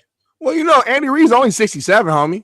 I mean, your guy, Pete Carroll's 72 or something. Belichick's 73. So 7 more years, that could be like his last year. And also, Andy Reid has a pretty good coaching tree underneath him, if I'm not mistaken. When you look at people who've coached with him and went on to other places, I say that to say this. Don't you think that once he does retire and move on, that whoever he puts into place will be somebody who I'm not saying they're Andy Reid, but they're going to be probably a pretty damn good coach, good offensive mind, at least. Yeah. There's a difference, though. There's a huge difference, though, because Pete Carroll's, works out every day and weighs 170 pounds tops and runs around at practice. And be honest, Andy Reid's not running around nowhere. He lost a lot of weight in the last 2 years, homie. And he don't want to run around. Now, that's the problem. I don't know if he wants to coach 7 more years. Andy Reid's had a lot of family issue with kids and his sons, and I believe I would not knock it if he walked into the sunset with his family and said, listen, man, I've done my thing. That's why I don't see 7 years. I wouldn't knock it, but I think football is his outlet. I agree with you. It is his outlet, and I'm always the one to say that. Like, when you give up football, you see people pass away right away, and I don't want to say that about him. I'm not saying that about him. I'm just saying I've had buddies of mine who've coached legends, and as soon as they retire, look at Joe Paterno when they ran him out. He died. Yeah. How fast later? He wasn't. Nobody. He had a lot of shit going on too. Respectfully. But I'm saying stress. So yeah, I think his stress relief will be. I want to go out with my family after. Football also brought the good and the bad to my family. Let's be honest. Missing all those times. A son OD'd and another son had a DUI and wrecked into a kid. And I mean, there's a lot of shit going on, man. You know what? Brady was just talking about this at was it the Fanatics Festival? It was him, LeBron, or whatever. They're all at the table. He was talking about the hardest thing about becoming old as a player is everything you just said. Like, you make so many sacrifices, you miss the holidays, you miss your kids' games, you miss your whatever. And he said once you get older, you get to a point where you're like, damn, I don't want to keep missing this. So, and that does become a thing. So, now you have a good point. I just think that he's chasing the all-time win record, and he's trying to really solidify himself as the GOAT. So, I don't know. We'll see, but that will be interesting. I do kind of want to see Mahomes at some point without Andy Reid just to see if what you've been saying is a real thing or not. Can he play without? I think he can still play without him, for sure. But I also know Andy Reid is a huge factor. In his prime. He'll still be in his prime, and I can't wait for it because everything I said is going to be true, and everyone's going to show everybody the fucking JB's the best quarterback guy in America. So let's dive into it. Patrick Mahomes, I'm going to say possibly. You say hell yeah, guaranteed. Possibly. You say guaranteed. Trevor Lawrence, D. Jones, guaranteed, possibly, or hell no, hell no. He ain't got the it factor, homie. It's a wrap. It's done. And he playing in the same fucking division as my coach, and more importantly, taking all my energy out, all emotions out. The same conference as CJ Stroud, who you and I both said is guaranteed to get one. So he ain't got the it factor, homie. Yeah, CJ owns that division, I believe. We'll see what Cam Ward and the Titans end up doing. Right, forgot about Cam. And then your boy D Jones. You said D Jones about to ball this year, so my D Jones, Daniel Jones. So I'm like, shit. If that's the case. He's not your D Jones, but yeah. He's on my team now, so I got to claim him now. Yeah. I'm gonna have to go with hell nah, man. Because listen, he is uber talented and he has big time arm, big time ball skills, all that shit. But he did win a playoff game. He was close to beating the Chiefs. People forget that team. So I think he has something there. He reminds me of Justin Herbert though. He's got to get over the hump at the end of the day. And show me that he can be serious in that division with CJ Stroud. So right now, I'm going to have to go with hell no. And his one playoff win is against Justin Herbert, who we just said has been choking it off. So I'm not trying to take nothing away from Trevor Lawrence, but you remember that game, bro. Chargers was beating their ass. It was up by like 4 touchdowns, and they gave it up. Everybody's wins against Justin Herbert. That's the problem. Everybody we're talking about so far is beat Justin Herbert. But anyway, guaranteed, possibly, or hell nah. Caleb Finger Painting Williams. I'm gonna say possibly, homie. Listen. We joke a lot about the fingernails and the cats and all that stuff. Remove all that from it. This man is a super talented quarterback. It's the reason he went number 1. Say we won't. He did show flashes last year. If everybody just really like remove your emotions and your biased opinions about him going into it, and you just watched his rookie season, he had a cool rookie season. It wasn't that bad. He threw for over 3,000 yards. Like he lost a lot of close games, which happens when you're a rookie. They put a lot of pieces around him this year to help him out, offensive line protection. I say possibly. I almost want to go to guarantee, but I got to see more. So I'm gonna say possibly, homie. I'm gonna say hell to the nah. It's a guaranteed to hell nah. It's been 1 year though. How can you say that? I'm gonna combine possibly, guaranteed, and hell nah. But does he? It's guaranteed hell nah. Hell possibly. Nah. Guaranteed hell nah. How you put it all together? I'm trying to think how you do it. It's a possible guaranteed hell nah. Yeah. All right, next. Possibly, guaranteed, or hell nah. Jordan Love. What love? Every Green Bay quarterback gets one. So I'm going to say guaranteed. He's going to get one. Brett got one. Aaron got one. Jordan going to get one. I don't know how he's going to do it. It's just going to happen. Yeah, I'm going to say hell nah. I'm going to go hell nah. I like racist. Yeah, I like him, man. I think he's big-time ball arms, spinner. He's got a big arm. He's got upside, all that shit. Not white, though. He's not white, though, like Brett and Aaron. Yeah. And he's got great young wideout talent, and we can't give him a pass, Smitty. If we didn't give Aaron Rodgers the same talent, and now we're talking about it, he has to shit or get out the pot too. I'm gonna have to go hell nah, though. I don't know if the it factor's there, and that's why I said wait another year to pay him. But they paid him, and that's the market. So guess what? You got to shit or get out the pot. You got the money, Jordan Love. Now you got to show up. But I'm gonna say hell to the nah. He won't get it done. Only reason, Smitty, you got a lot of factors. You got the NFC North, who's obviously one of the best divisions in football. If your Caleb Williams is ascending as you think, and the Bears are getting better, it only makes it harder for the Green Bay Packers to even get over Detroit and Minnesota. So I don't see an in for this particular guy in Jordan Love. So I'm going to say hell nah. Joe Burrow, Smitty, guaranteed, possibly, or hell nah. Guaranteed, and it might be multiple. This guy's a dog. He's not scared of any moment. He's so good. Like, it's like they missed the playoffs, so you got to criticize him, which I always do. But if you remove that and just look at, like, just watch the game, like, fuck the score, just watch him. He might be the best quarterback in the NFL. So that's my point, and that's why I because like good friends of mine are asking me like that no quarterback play too. They're like, hey JB, so you're this way with Jared Goff, but you're not this way with Burrow. Why? They've both been to a Super Bowl, both lost one. Mm-hmm. Both have had ungodly numbers. Mm-hmm. But again, it goes back to the it factor. I mean, that's why there's a huge difference when you look at these two cats walk off the bus. Mm-hmm. It's just real simple for me. It's like my eyes can tell me if you got the it factor or not. Burrow has it. It just now depends. Put Burrow in Detroit. Stop fucking with me, homie. Don't act like he ain't winning it there indoors. Stop. I mean, he got the same offensive talent in fucking Cincy. Yeah, but indoors, better defense, and a whole lot of more. There's a lot more upside in Detroit right now than there is in Cincinnati. They damn near similar. Now I'm like rethinking about it. They got real good, powerful offenses, shitty defenses. You lost your DN, both. Possibly. It depends if they get Henderson or whatever. And then is Hutchinson going to be back full go? He'll be back.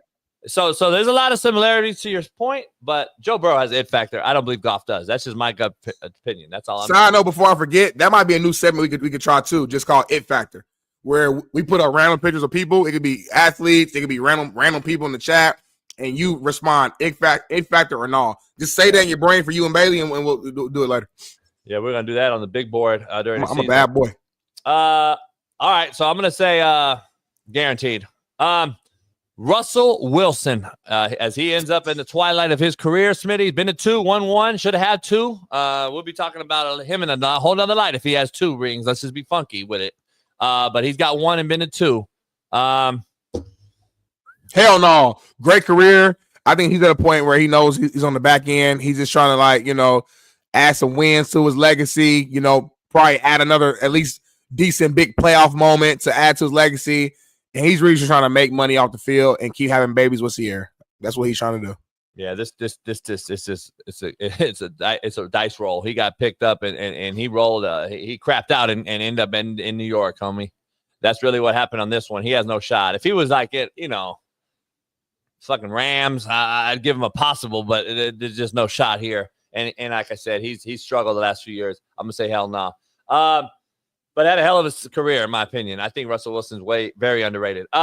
Justin Fields, the new New York Jets quarterback. I thought he was getting a lot better. I think I've seen some things from him in this offseason. He's also improved his mechanics. I like Justin. I always have. I said that Chicago should have kept him. Smitty. I'm gonna give him a possible. Man. I like it's something about him. I'm not gonna say he has it factor yet. But he's like he's headed in that direction. Like I like what I saw last year in what 6 games. I think he went 4-2 with the Steelers. I saw him mature. We know the athleticism is crazy. He has all the skill set. In the recruiting process, it was him and Trevor Lawrence in terms of just at high school, going to high school to college, get to the league. So I just think he has to continue to learn the game and more and just get a system that fits him. And I think he's going into a really good situation. I'm not saying they're going to win this year, but he's still super young too. There's something about him that I feel like people have written him off or whatever. And I don't believe the journey's over. So I'm going to say possible. I'm going to say hell nah. I just don't think at the end of the day, as much as I like him and the upside that he has, I just don't know if he has that it factor when it counts most down the stretch in big time games. So I'm going to say hell nah as much as I do like him. All right. The highest paid quarterback in the NFL, Dak Prescott, Smitty. I'm going to start with a hell nah. Hey, right out the gate. Just don't have the it factor. Go. Yeah, it's probably a hell nah. It really don't make sense, though, because Dak is a really good quarterback. Like, for real, no bullshit. Like, you like, that's a good top 10 guy. But in the biggest moments, either he takes a step back, the defense takes a step back, the coaches, like somebody in the Cowboys, Jerry Jones, somebody in the Cowboys organization folds in the biggest moment. It's not always Dak, but it's somebody. We got to break down brass tacks here. He's had one of the most loaded rosters during his career over his body of work. He's had, you can argue, rookie year, by the way. He's had the best football teams of any team. All the quarterbacks in the NFL would love to be in Dallas with that roster over and over and over and over. So the excuses, we can't make up enough. And that's the problem. When you keep making up excuses for why he hasn't won it, shows you that the bus driver is the problem. And he's the driver of the team acting as a bus rider, and that's why he'll never get it done. So, hell nah. Dak just don't have it, Smitty, whatever it is. Dez did catch the ball, though. I will say that. And that would have changed everything. Yeah. Your guy now, Daniel Jones. He's the starter, we're going to think, and that's why I've only put in starters right now. So, just understand, these are the 32 starters projected as this NFL season gets underway. Guaranteed possibly or hell nah, Daniel Jones. I'm going to say possibly. You said he's a freak athlete. I'm going to trust your word. You say he has all the talent, can make all the throws on the field. We know how fast he is. Now he's in a good structured organization with the Colts. Got a really good running back, receiver help. Whoa! Joshua H. $100. Clap it up. See, no Fridays. What's going on here? Who Joshua H? Ain't nobody going to beat that today. I guarantee that. Because we had $89.99.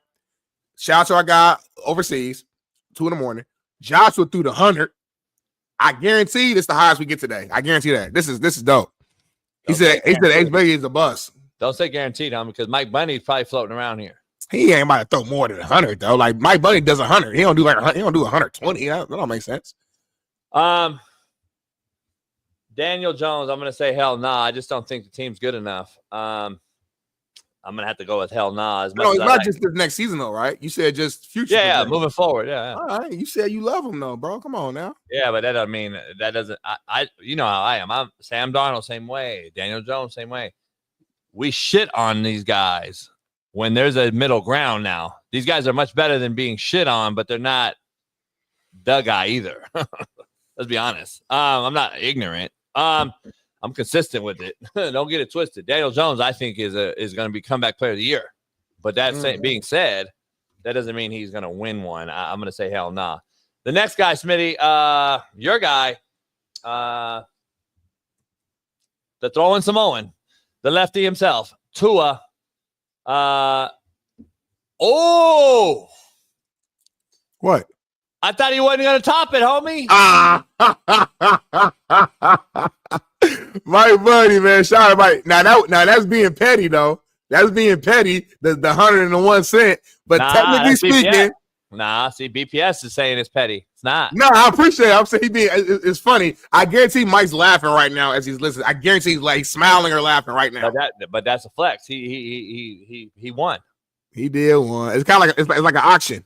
You know what I mean? Like just take 1 cent. Shout out to Mike Bundy, man. Shout out to Mike Bundy. He got that cameo yesterday too. Mike Bundy, I emailed you personally, by the way. So if you got that email, check it out because you've donated a lot. You've bought a lot of stuff, merch on the website. I owe you some appreciation, so I'm gonna send you some merch. What do you do? He must be like an engineer or something. Or that motherfucker got some money. You can hire me, homie. Anyway, how's he going? Why you pocket checking, homie? I'm trying to. I didn't need it. Internship or something. Tua, I'm gonna say hell no, never in this fucking God's green earth. But no, go ahead. Why'd you add like extra stuff to it? Like, damn. Yeah, what he is. Yeah, I'm gonna say hell no. I don't see it. And honestly, I don't even know. I mean, I don't know if he should be playing or not. Nice health, bro. That shit's scary. I know we joke a lot, but that shit is scary, bro. Like, it happens multiple times. I've never seen them. I played football for a long time. I've seen people get knocked out. I've seen shit happen, but not like that. He's like literally having like a brain moment where he's like stuck. That shit's crazy. Yeah, I'm gonna hell nah. He's never gonna do it. They can't play in cold weather. They're not very good in cold weather. The team's not built to win in the East against a Buffalo. I think New England's on the rise. The Jets are the Jets, but told you. Wall Street technology executive. I told you exec though. Yeah, I told you. Shout out to Mike Bundy. Here we go, Smitty. JJ McCarthy. I'm going hell no because right now I haven't seen him, so it's hard to say. You could say possibly, I guess, because we haven't seen him, but I'm leaning on hell no because I haven't seen him yet, and I don't know what's going to happen there in Minnesota in the long term. So right now, I'm going to go with my gut of what I've been saying about JJ, contrary to Shaun King's belief. I'm going to roll with hell no. See, you're a glass half empty guy. I'm a glass half full guy, so that's why we always lean towards our natural side. So like you never seen him play, going to say hell no. I've never seen him play, so I'm gonna say possibly because I think everybody always has a chance. I'm at least give the guy a chance. I ain't even seen him play yet. He has a loaded team over there. They just won 14 games last year with that roster. So I mean, they must be seeing something that we don't see, that we just haven't seen. They said last year he would have been the starter if he didn't get hurt. Darnold just had the year that he had, and they said nope, we're gonna move on. We want to go to JJ. So I don't know. He might be a lot better than what we think. We about to see a damn near watch the Commanders type year with Daniels. Maybe that's the vibe. Cause I'm gonna say something's going on, bro. JJ must be doing some shit in practice that we just don't know about. Shaun King loves him. It's practice. But you as a coach, you know though. You be that motherfucker. That's where you find out who's the guy. Hey, that's how you know. That's how you win a job. Yeah, I'm not sold. It's a well practice. I'm saying hell no. You saying possibly? Yeah. All right. The next guy, another guy we got to see 1 year body of work, Drake May. I like what I saw, Smitty. I like what I saw. I like their head coach going forward. He's a man's coach. I like who they have in Coach Vrabel. I'm going to say possibly, whether it's in New England or not. Again, another guy I got to see a year. That's the difference between him and JJ. I haven't seen JJ. I seen Drake May last year show me some things. And I'm like, okay, he might have it. I'm going to go possibly with Drake May. I'm going to go guaranteed. I think he has the it factor. In New England? Yeah. Bro, listen, don't sleep. New England still New England. Now I think they back to the old New England.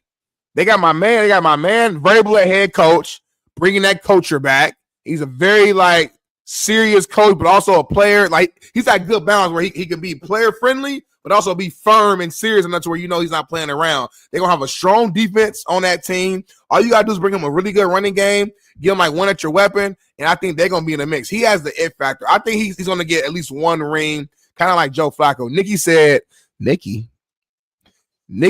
bring Mike Bunny on the yacht he bought. Nikki said, whoever Nikki is, bring Mike Bunny on the yacht that he bought.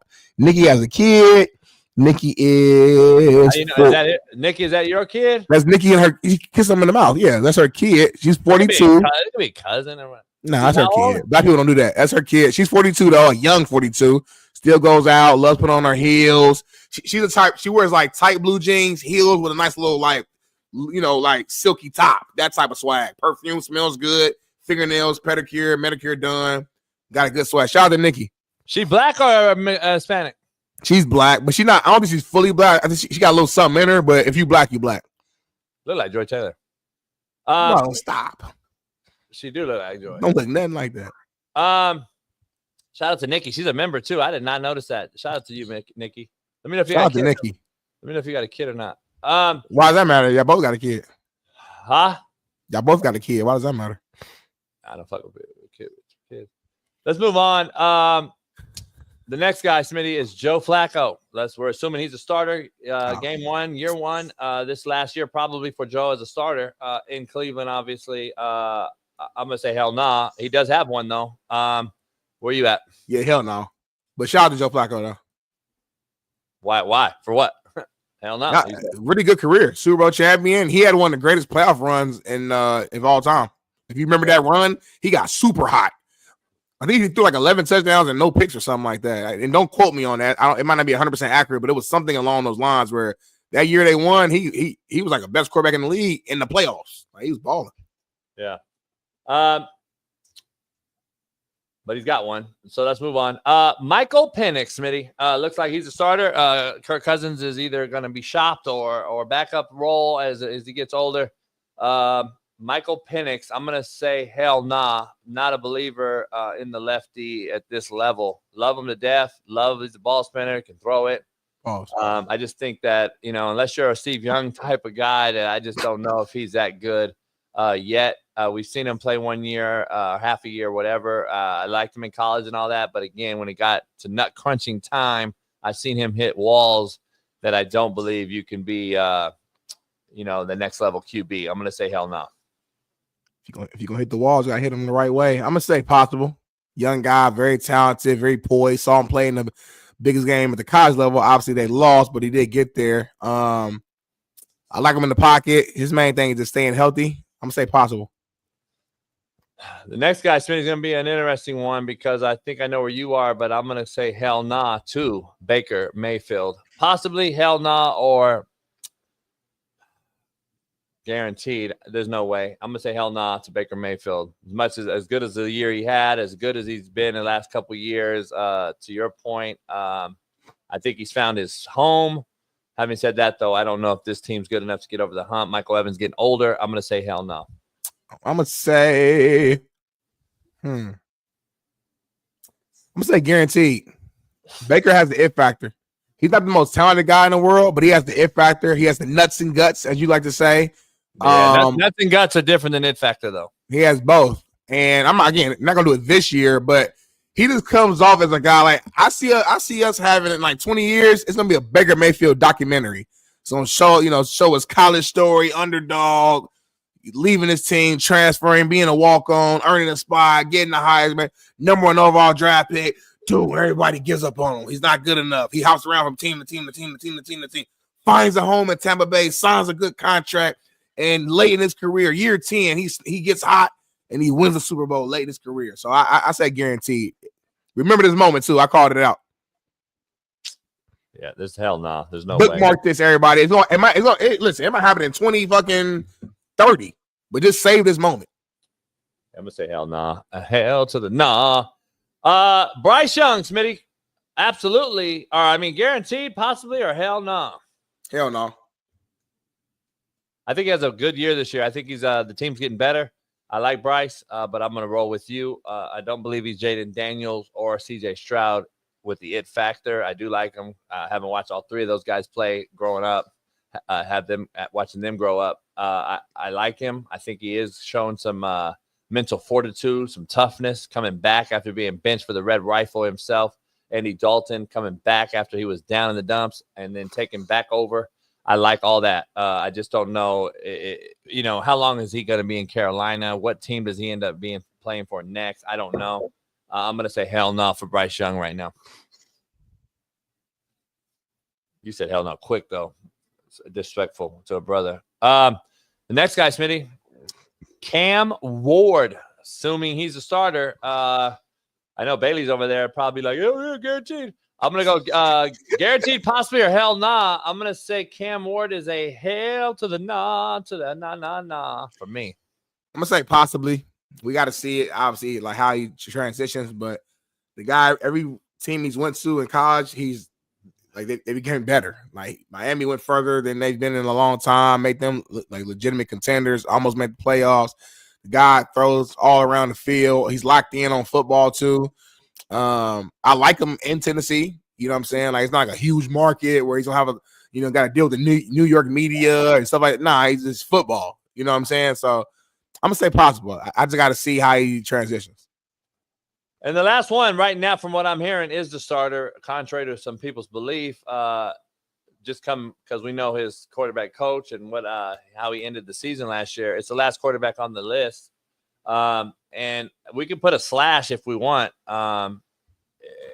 regardless of who the starter is. I'm going to say hell no to both. But right now, the New Orleans Saints has Spencer Rattler starting. I'm going to say hell no. And if it is Shook, the rookie out of Louisville to start, I'm going to say hell no. So either way, right now, the New Orleans Saints, Derek Carr retired, I would have said hell no to Derek Carr. So right now, the Saints have a hell no quarterback, whoever it may be. But right now, I'm going to go with Spencer Rattler, who I like. He showed me some stuff last year.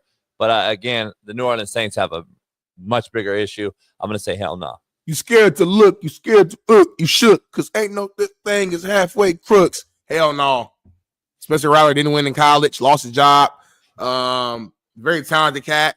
I think he's a guy who can like throw a lot of yards and all that, but it's gonna be like pointless. Like they'll go 7 and 10 and have good numbers, have some good moments where they score a lot of points, but hell no, I don't see it. And if Shook starts, I don't even know Shook. Shook, like the one highlight I saw, he threw the ball like that and he got picked over Shador somehow. I don't know. It was racist. I don't know. There's a lot going on with Shook. So hell no. That's the last quarterback on the board, Smitty. Good job, JB. Good job. You want to throw Shador in there? He's not starting right now, so we got to wait. I almost want to just do him by himself later on another show, but pause. That'll just be called hell no, the whole segment. But anyway, great segment though, man. Great segment, man. Y'all let us know in the comments what y'all think, who we got wrong, who we got right. And man, again, shout out to the Showtime Lakers, man. Michael Goat, B. Scott. They told Robert Perry, they said, hey, I don't care if you show love to Coop. It's either all over or none of them, so fuck you back. And we got the little clip we're going to show y'all again during commercial break, so y'all can check that Paris, out. We got to clip that right, Paris, because you clipped it. If you notice how you clipped that Robert Paris right out the gate, you got to do the same thing. Get it attention grabbing right out the gate, Paris, and blow this one up. We need to hit 1 million on this. Hit 1 million. We're in LA. No pressure, Paris. No pressure. Yeah, no pressure, Paris. Fuck around and get fired if it don't hit. But let's hit this commercial, and we'll be back in 4.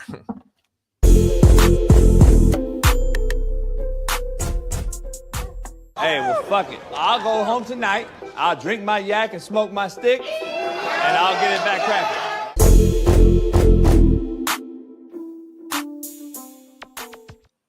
Yes, you know what kills me? My old stiff ass can play better defense than he does, and I'm 71. Hey, I gotta ask you, because I'm tired of hearing this narrative that the old school cats couldn't play in today's NBA. Motherfucker, Luka's killing y'all, averaging 40 a game, and you don't think Larry Bird could have played in this era? That shit kills me when I hear that shit, man. You got to understand this. They don't have cable. They didn't look at the classics. And besides, these young fellas today, for whatever reason, do not respect the old school players. Some of the baddest Raymond motherfuckers that ever played basketball is an old school player, OGs, as they say today. Yeah. Some of the baddest motherfuckers walk on the court, played when I played. Who the baddest motherfucker you played against? Kareem, hands down. Is he better than Jordan in terms of all-around greatness? Different positions, of course, but his overall greatness. I put it like this. Jordan was the best in this era. Kareem was best in this era. Here's something for you to ponder, young fella. Mm-hmm. Kareem, first 10 years in the league, he was the best motherfucker in the NBA. Mm. His first 10 years in the league. I didn't say 5 like Jordan. Right. Jordan's first 5 years was, yeah, he was all right. Kareem, first 10 years in the league, that motherfucker should have been MVP every year. Instead of them 6 MVPs he got, he should have 10 MVPs. Because his first 10 years in the league, he was the best motherfucker in the NBA. And you can look it up if you don't believe me. No. I'm with you. Look it up if you don't believe me. No, I'm with you, OG. Look it up. Did we lose him? Oh, we can hear him. We can't see him. Okay, we hear him. Hold on. Oh, I think he lost me. This better with damn. Adam, help him out, because I had to find a follow-up. I got to get him. His teammate Larry called Michael Jordan Jesus and sneakers. That's okay. Oh, you can still hear us? Yeah, we hear him. We can hear you. Go ahead, keep talking. Everybody have their own opinion. And besides, anytime you drop 63 or whatever it was, hey, Jesus or God must have put hands on your ass. First of all, score that many points. But that being said, the baddest motherfucker, in my opinion, with all due respect to all the other greats, is Kareem. Damn. Hands down. No LeBron. Okay. There ain't nobody. Only motherfucker I ever seen disrupt that hook shot was Chamberlain, and that was temporary. Chamberlain is the only motherfucker that blocked that sky hook. Damn. Chamberlain was a bad boy too now. He's a bad boy too. That I saw do it. Chamberlain blocked that sky hook. And I ain't never seen another motherfucker block it that he got it from the blind side. He didn't block it head up, face to face. In my opinion, Kareem is the baddest motherfucker to walk on the court if you're gonna do that GOAT thing, which I don't subscribe to. By the way. Because I think all of us are bad motherfuckers. It's just some of us are better than others. You was a bad motherfucker too, Rob. We got to get your pride. That double zero was different. I'm just saying, as good as I was, think about this. Here's something for you to ponder, young fella. Yes, as sir. Good as Kevin and I was, Larry Bird was better. Damn. Now you ponder that for a minute. As good as Magic and Worthy was, Kareem was better. Damn. Now you ponder that for a minute. As good as Jerry West, Gail Goodrich, Elgin Baylor was, Will Chamberlain was better. Now ponder that for a minute. Hell yeah. We talking about the best of the best, young fella. That 1%. I hear you. Hell Can't yeah. say nothing. What the fuck can you say? I can't say nothing. You can't say nothing. I can't say shit, OG. Look, you got me right now. I can't say nothing. I'm gonna tell you what I heard. Now this is derogatory. Not say it. I'm gonna say it anyway. Say that shit. We like that. We love that shit. I was at a restaurant having something to eat. I was in Boston. This guy was, I didn't know at the time that he was with his thing on the side. Oh. His wife, a main girl, walked up to their table and looked at her and told the girl on the side, every time you kiss Jermaine, you tasted my pussy.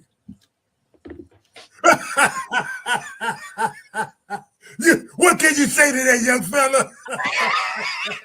What can you say to that? Hey. Not a damn thing. OG. What can you say to that? Not a damn thing. Thank you. Hey, Chief, we got those same stories on the other side, too. We say the same shit. Every time you get him, you tasting my nuts. I was not expecting that, Chief. Hey, Chief, we got to get together and smoke a cigar or something. Shit. Where you at, man? You in Boston? You in LA? Where you at? We think a lot. I'm in Louisiana. Freeport. Louisiana. We go to Louisiana. I'm in Texas a lot. I'm in Dallas because my woman is in Dallas, Texas. So I'm in Texas a lot. How many women you got? Oh shit! I'm down to one. Don't be trying to start no shit. It's always a white boy trying to start shit with us. I'm down to one now. There's one. I'm trying to do right. I hear you on that, brother. He said, I'm 71 years old and I'm trying to do right. He sound like me. Shit, I'm about to be 50, Chief, and I ain't never been married. I'm down to about 8. Good for you. I ain't mad at you. No question. Hey, man. Hey, this been my favorite. You've been my favorite guest, man. I can't thank you enough. We got to do it again, man. We got to do it again.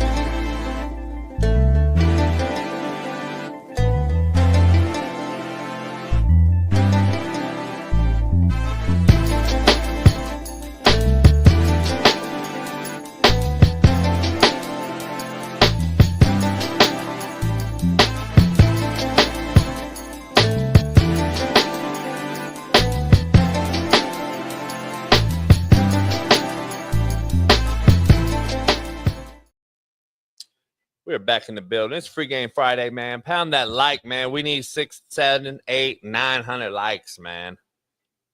Get them in there. Pound that like. Break the algorithm. 1,000 people watching, 1,000 likes. Why is that so difficult? Why you can't all hit the like? I don't get it. Hit the like, man. We're in the building. Shout out to Byron Scott, man. Michael Cooper. Of course, the Chief. Robert Parrish, who started all this. I might have to fuck around and get Larry on now. Get Larry, Magic's kid, all of them. I got to connect to Magic too. But Magic's on vacation for the next month. Greece every year. Yeah. He left a little earlier this year because he got to get back for I think it's his mother's turning 90, I think, this year in August or something like that. Because I just talked to his people the other day. We were trying to get Magic for this other thing I'm doing. And he left early he get back in time for his mama's 90th or something like that. So we probably get Magic on, man. He go every year, man, with all of them. It was Samuel L. Jordan pop up. Yeah, and they all bring their wives. They all take that same picture with their wives like this. You know, that big ass yacht. You know who also go? Now that's a yacht, huh? You know who also go? Oh, Dana and Pump and David. Oh, really? Okay. The Pump brothers are there every year if you see the videos. Yeah.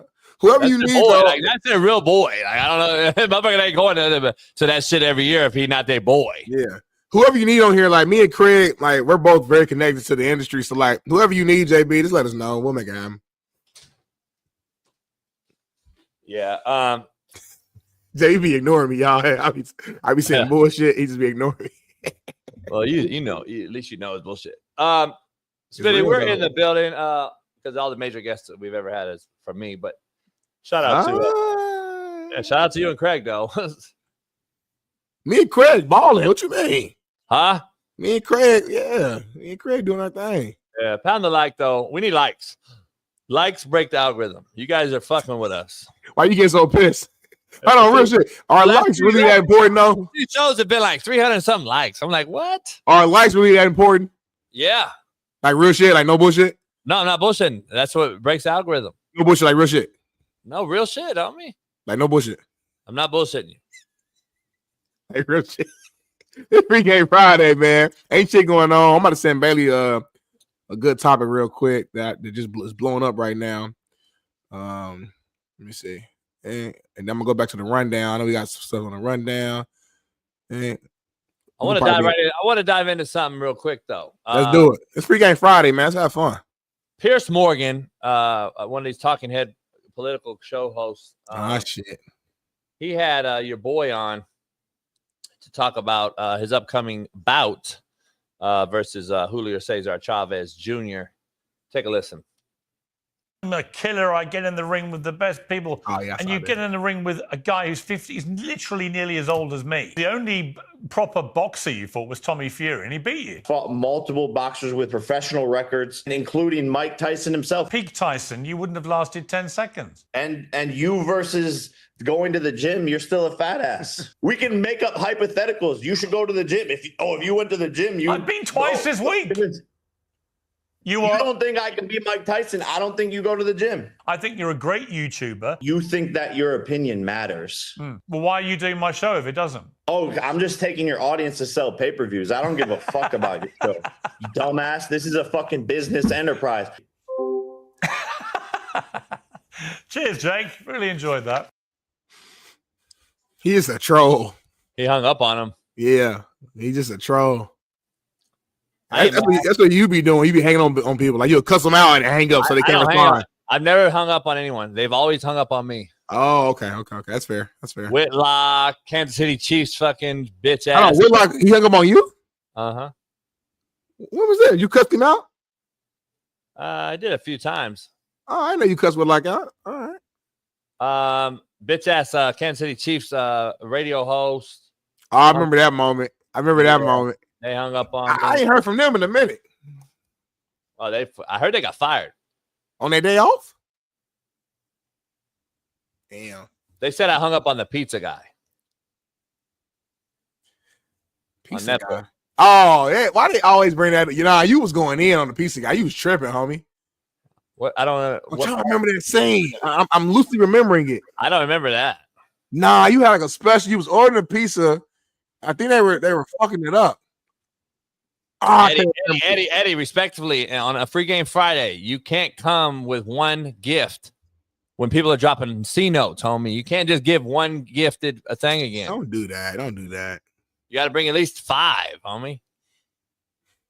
Anyway, we'll go back to the chat here in a second, man. Let's go to another topic, man.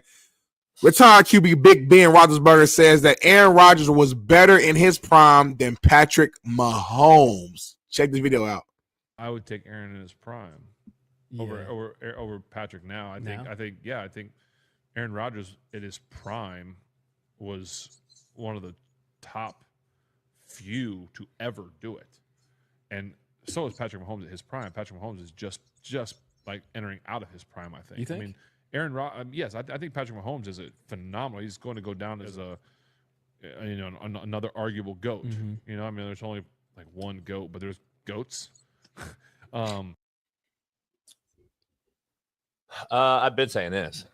Now we put him ahead of Aaron because of the rings discussion that we talked about. But Aaron Rodgers in his prime, I'm taking all day long too. And I always said it, Smitty. That's why Aaron has wideouts that were nobodies that became somebody by getting a contract extension. Mahomes has yet to do that. That's how I judge it. I've been telling people that give Mahomes those wideouts that Aaron had in Green Bay and see what Mahomes does. I don't see the same thing. That's the huge thing that people don't want to bring up. And I don't think Aaron's ever had anything close to an extension of the line of scrimmage in Travis Kelce. Never. So Mercedes Lewis, no disrespect, Long Beach Poly legend. He's not a Travis Kelce. Yeah, like he's had some decent tight ends. No Travis Kelce's. So let's just be honest. And that is a huge, huge thing in an offense when your quarterback gets into a bind. So Rio really going to compare Jordy Nelson and Jennings to fucking Greg Jennings, my guy, my brother, Fox Sports. My actual guy, homie. Yeah, and I love his ass. Like I love Greg Jennings, and I love what he's. No, I love him as a human, what he stands on, and how I love his takes. Donald Driver in his prime, great receiver. My Jordy dog Nelson. James Jones at Fox led the league in touchdowns 1 year with the Packers. You know what I'm saying? Again, that's because of Aaron Rodgers. Like and James will tell you that. He was like, he must put the ball right here. Let's be honest. Like, come on, man. Like, that's what we got to understand. So, I don't know. That's where I'm at. I don't think it's even close, Smitty. Aaron Rodgers is just a much purer ball spinner. Throws it on rhythm, throws it on time, just playing the quarterback position. That's where to me it's like the eye test, bro. It's like what I said earlier. Just watch the game. Fuck the rings for a second. Just watch the tape. That motherfucker Aaron was different. It was different. I was watching. We were in our pre-show meeting, and they've been showing throwback like playoff games and Super Bowls and stuff like that on NFL. I think it was NFL Network. We were watching, and they were showing the Super Bowl game with Aaron, like the opening drive. I said, this motherfucker is throwing a ball like it's so perfect that the receiver doesn't have to make any adjustments, like nothing. It's just like perfect. And not taking a shot at Mahomes. It's really just showing love to the greatness of Aaron Rodgers. You know what I'm saying? So, and I also look at it in a macro picture. If you go take away Andy Reid or take Mahomes and put him in Green Bay or put Mahomes in a cold weather scenario, he plays in the cold in Kansas City, but Green Bay is different in December than Kansas City, even though Kansas City snows and it is ultimately cold. That one girl that came out and said,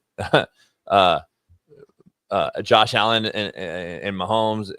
Mahomes is overrated. Remember all that we did a few weeks ago on that? Yeah. Kansas City still plays in the snow. It's still cold, but it ain't Green Bay, homie. It ain't Green Bay. And I'm gonna be honest. You put Mahomes in Chicago or you put him in somewhere else. Come on, it's not the same guy. I'm gonna be honest. He ain't the same guy. I think most logical humans will understand that he's not that guy. He's not that guy. So let's be real. But having said that, the fact of the matter is Aaron Rodgers is just a much better ball spinner. He's much better at his height. But like I said, if we were talking the ring scenario, we already got to put Mahomes ahead of him just because of he's played less time and has won more. So if we're going to break down that part of the criteria, then we got Mahomes ahead of him already. But I agree with Ben on that.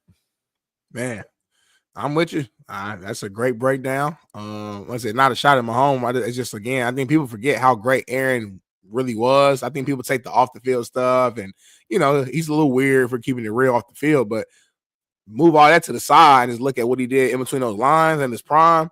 I mean, he's not a 4-time MVP winner for nothing, and he did that in like the era when you got Peyton out there, you got Brady out there, you got Drew Brees out there, you got what I'm saying, you got other Hall of Famers all across the board, and he's the guy that's playing better than all of them. Let that sink in. So, but yeah, like you said, because of the wins, we're gonna put Mahomes up there. But it's tough because Mahomes, and we talk about it on here, he hasn't had one of those special years in like 3-4 years. It feels like Baker Mayfield's had better stats over the last 2 years than he has. He just winning, so it's like, all right. So it's like, you know what I mean? But it's like, damn, he ain't really. Because for me to be the GOAT, you got to win, but you also got to ball out too. Like, it got to be both. It can't just be winning, because if you just winning and you being average in the regular season, then shit, you might as well be Joe Flacco. No disrespect to Flacco, I'm just saying though, like there's guys who won but we never even talk about them in like the top of the top echelon. We don't even talk about Eli Manning, in the GOAT conversation, because it's like, all right, like we watched the tape, we look at the numbers, we look at the whole season. He was cool, but he wasn't like great. He was never the best quarterback in the league at any point of his career. You know what I'm saying? So it's like, yeah, winning means a lot, but you also got, it's like, how did you get there? Are you balling out? What's your number? So Mahomes needs to have like one of those years again this season, honestly. I ain't gonna lie. If he has another one of those down years again, like statistically, and he's not making big plays down the field, I don't know, man. We might have to like take a step back of how we evaluate Mahomes. I ain't gonna be real. Yeah. 1,000, homie. Yeah, we are being real. Bailey, show this real quick. I want to show this real fast. This is crazy. This is happening, apparently. Smitty, so there's a dark web out there, right? Right. Apparently, this dark web has been hosting these Russian MMA fighters who fight drug dealers who they owe money to. Okay. So they're handling it in the ring. Okay. And I think we need to do that. Fuck it, baby. Friday. Yeah. I think we need to do that more often in real life. That's that's the overall point. Like I was one that said I want to be the first one to put these motherfuckers on my show live, and like these weirdo pedos and these other motherfuckers just clip their shit. Clip it right off. Castrate these motherfuckers. So this cat owes this cat money, and he brought him in the ring and ba. If we did the same thing, but we did it like in our world, are there like is there podcasters or like on TV people or even former coaches who you coached against or even with who you would like put on your list to fight in the ring? I know I'm kind of putting you on the spot here, but so if you don't have a name, that's cool. But just trying to think out loud. Sims. The coach, yeah. So you put Sims in the ring still to this day. I mean, might not already be his athlete, yeah. So you and Sims is kind of like it's like Robert Parrish and the Lakers. Like it's real beef. Like you see him, it's like fuck him. Yeah. Damn, I didn't know it was really that serious, man. You think Sims can fight though? No. There's some other ones too, though. Like there's some other cats I'm thinking out there too. What's that coach that was on your staff, but you said he was like a fuck boy, like he did you dirty? We were just talking about a couple weeks ago. The Jesse Ornelas cat. Yeah, would you fight him? He wouldn't be a challenge. I'd just slap the fuck out of him. Like that little slap show they do. Okay, I'm trying to think off the top of the head. You and Dan Orlovsky, y'all talk shit, but y'all cool. I like Dan. Yeah, Dan cool. Dan a real cool dude. He's real cool. Yeah. Mel Kiper? Nah, I don't have beef with him. Okay, all right. I'm just naming people. Mina Kime is a woman, so I know you never put a hand on a woman, of course. But what I would do is though, I would get some bitches I know to beat the shit out of some white moms. Because there's some white moms out here right now going crazy. I'm just gonna be real. I'm gonna be honest with you. Oh, that's what I got to send it to Bailey. I'm glad you just told me that. There's a lot of white mamas out here that's fucking over the game. You see that story with I know he's annoying as a player, but NBA player, he's suing his chick. Yeah, Dylan Brooks is filing a restraining order against his baby mama because she threatened to cut off his fingers to end his basketball career. And when I looked at the picture of who the girl was and who the baby mama was, ding, ding, ding, ding, ding, white woman. Really? White woman alert. White woman. I'm gonna send it to Bailey. That's y'all. That's y'all fault though. Man, Dylan Brooks is mixed though. You know, his mama probably white. So. But let's keep it funky. Let's keep it real though.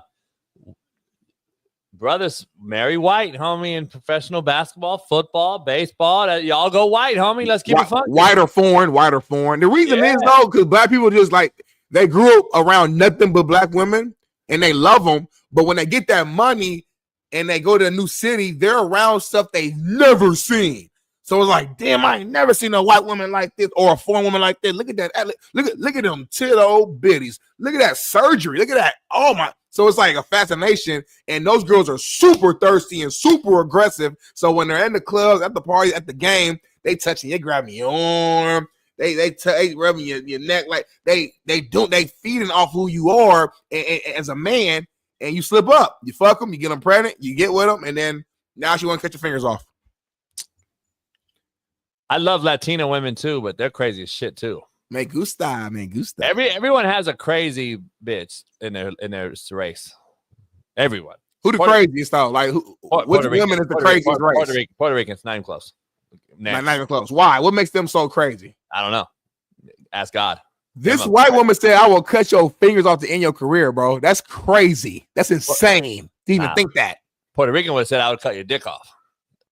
Would you rather have your fingers cut off or your dick cut off if you had to pick one? Fingers. Like easy? Like easily, like no thought. Yeah. You need the fingers on me. I know I feel you, but you need the fingers. I can still bench, homie. I can still bench press, homie, without them. I can still bench press without fingers, though. Let's be honest. If I wanted to work out, if I wanted to golf, let me see. I wanted to golf. If I was a golfer.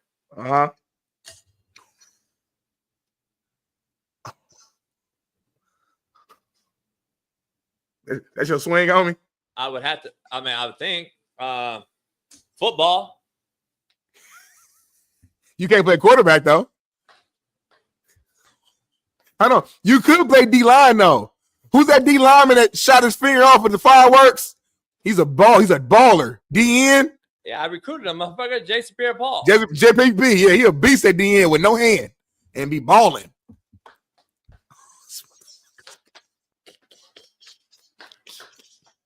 I'd be all in the shotgun though, because I can't take a center under center, right? For the audio listener, JB is showing you how he would throw a football with no fingers. Bravo! Tush push. You right, bro. I ain't gonna lie.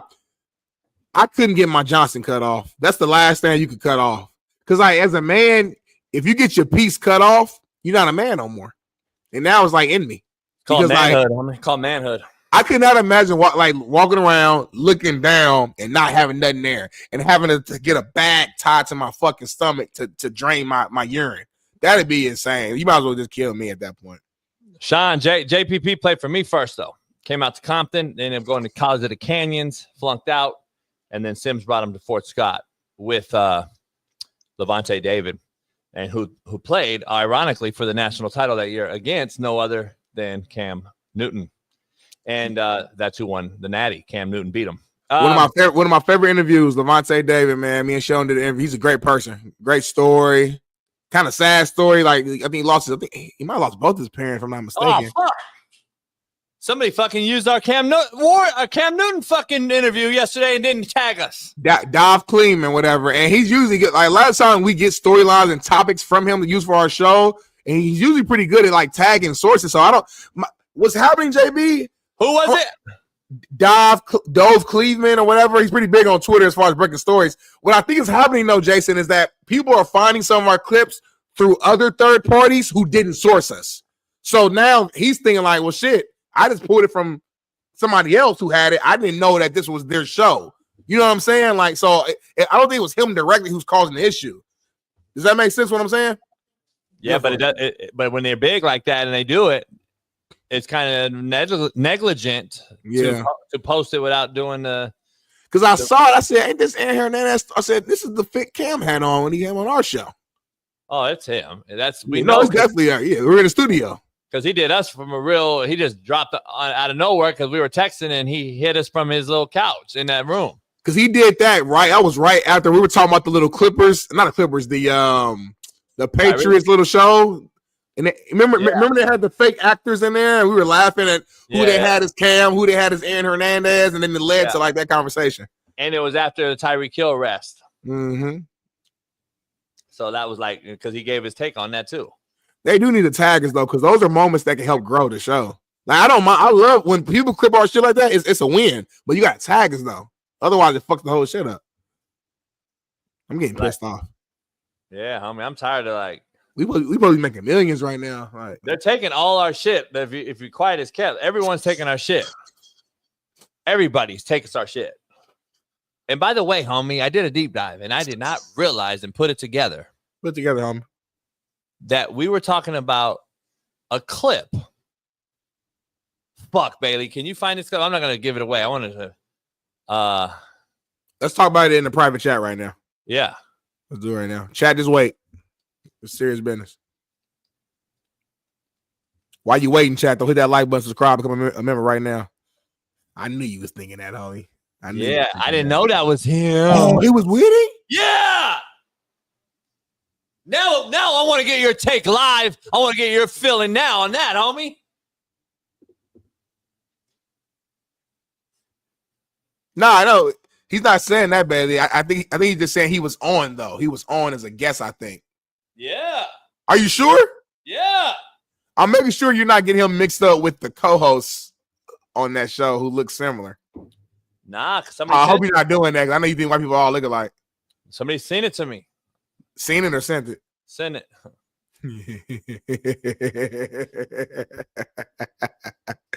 That's funny. That was just when you were saying people be taken from our show, that was the first thought that came in my head was that clip. So it's funny that our brains connected right there. Pause.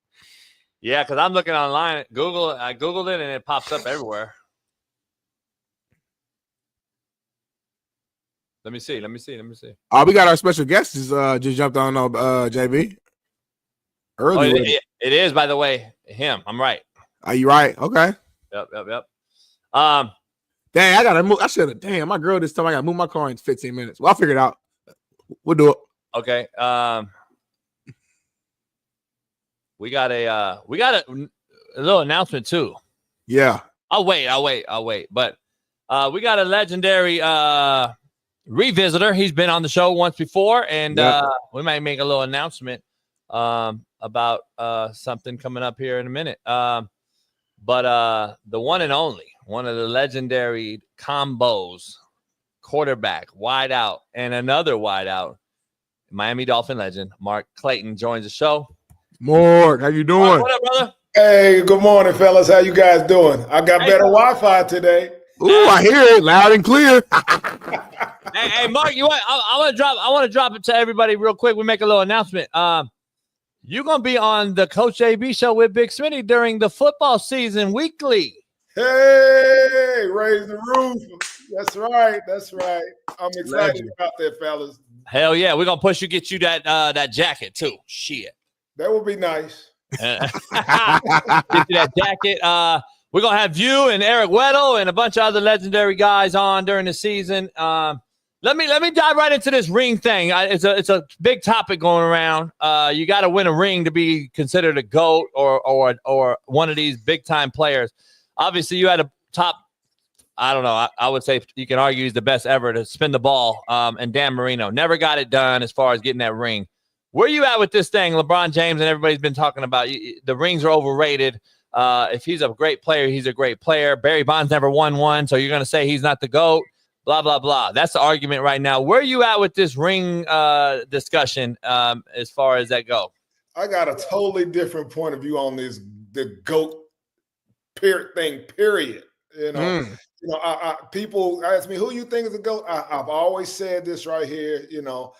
I never want to say anybody's a GOAT playing a team sport. Nobody is a GOAT that plays on a team sport. Individual sports, sure. But for everybody that plays on a team, it takes everybody for them to do their job, effectively. They could be considered one of the best to ever do it. I give people that. They may be one of the best to ever do it, but as far as, the greatest of all time, it's a team sport. And everybody has to pull their weight for you to be successful. You can't be the GOAT and without those guys helping and pulling their weight as well. So that's my point of view from the GOAT perspective. But like I said, tennis, golf, it's all you. Boxing, wrestling. Yeah, it's all you. Individual sports. But like I said, man, taking nothing away from those guys that play on those team sports that, considered one of the best to ever do it. They were rightfully good in their own right, man. You can't take that away from them. And, if people want to crown them and put that GOAT status on them, hey, good for them. I'm asking this, though, in terms of, I understand what you're saying in terms of, like, overall greatest player of the entire NFL. It doesn't make sense to say, like, this guy who played, defensive end is the greatest player when you got so many different positions and different, like, it's so much to the team. But you can say who's the greatest at their individual position. Right? Oh, no question. Yes. I could say that. Yes. At their position, they might be considered the best. So staying in that lane, then back to what JB said when it comes to like the winning conversation. Then let's talk about quarterbacks. Like for you, how much does winning play a role when we're talking about the greatest quarterbacks of all time? Because it's hard with certain that we were talking about Aaron Rodgers earlier and talking about like peak Aaron Rodgers, man. It's hard to put too many people above him when we talk about ball placement, ability, mobility. Like he was amazing, but he only has one. And then you compare him to a guy like, obviously Joe Montana, obviously Brady, of course, whatever, who has so many rings. It's like we automatically put those guys above Aaron because of the winning. But this guy, MVPs, we see the skill set. So it's like, how do you balance that out, I guess is the question. See, there it is right there. See, like I said, the rings, for those guys to get all those rings, it had to be a team concept. Everybody, everybody had to pull their offensively, defensively, special team. They couldn't do it by themselves, to be counted. But you know what, though? And those rings, those are team accolades. They're not individual accolades, So let me ask you this: when you weigh this out, if hypothetical, I said you got to give me an answer. Do you weigh out the generations or the eras? Because I have to talk about eras, and everyone keeps saying, well, you can't compare eras. You got to compare eras because right now the quarterback ain't even getting hit, ain't getting touched, and wide receivers aren't even getting hit over the middle and getting their dick knocked down no more. So like there has to be a era discussion, right? No question. I agree, because time has changed. Rules definitely have changed. I tell people all the time, I'm not to take anything away from this era right here, they've done some changes and done some things for protection the players, within their own right, because I played with a lot of guys that, that played back when I played, man. They are not the same guys that they first was when I first met them. And that's, because of the rules and how physical the game was back then.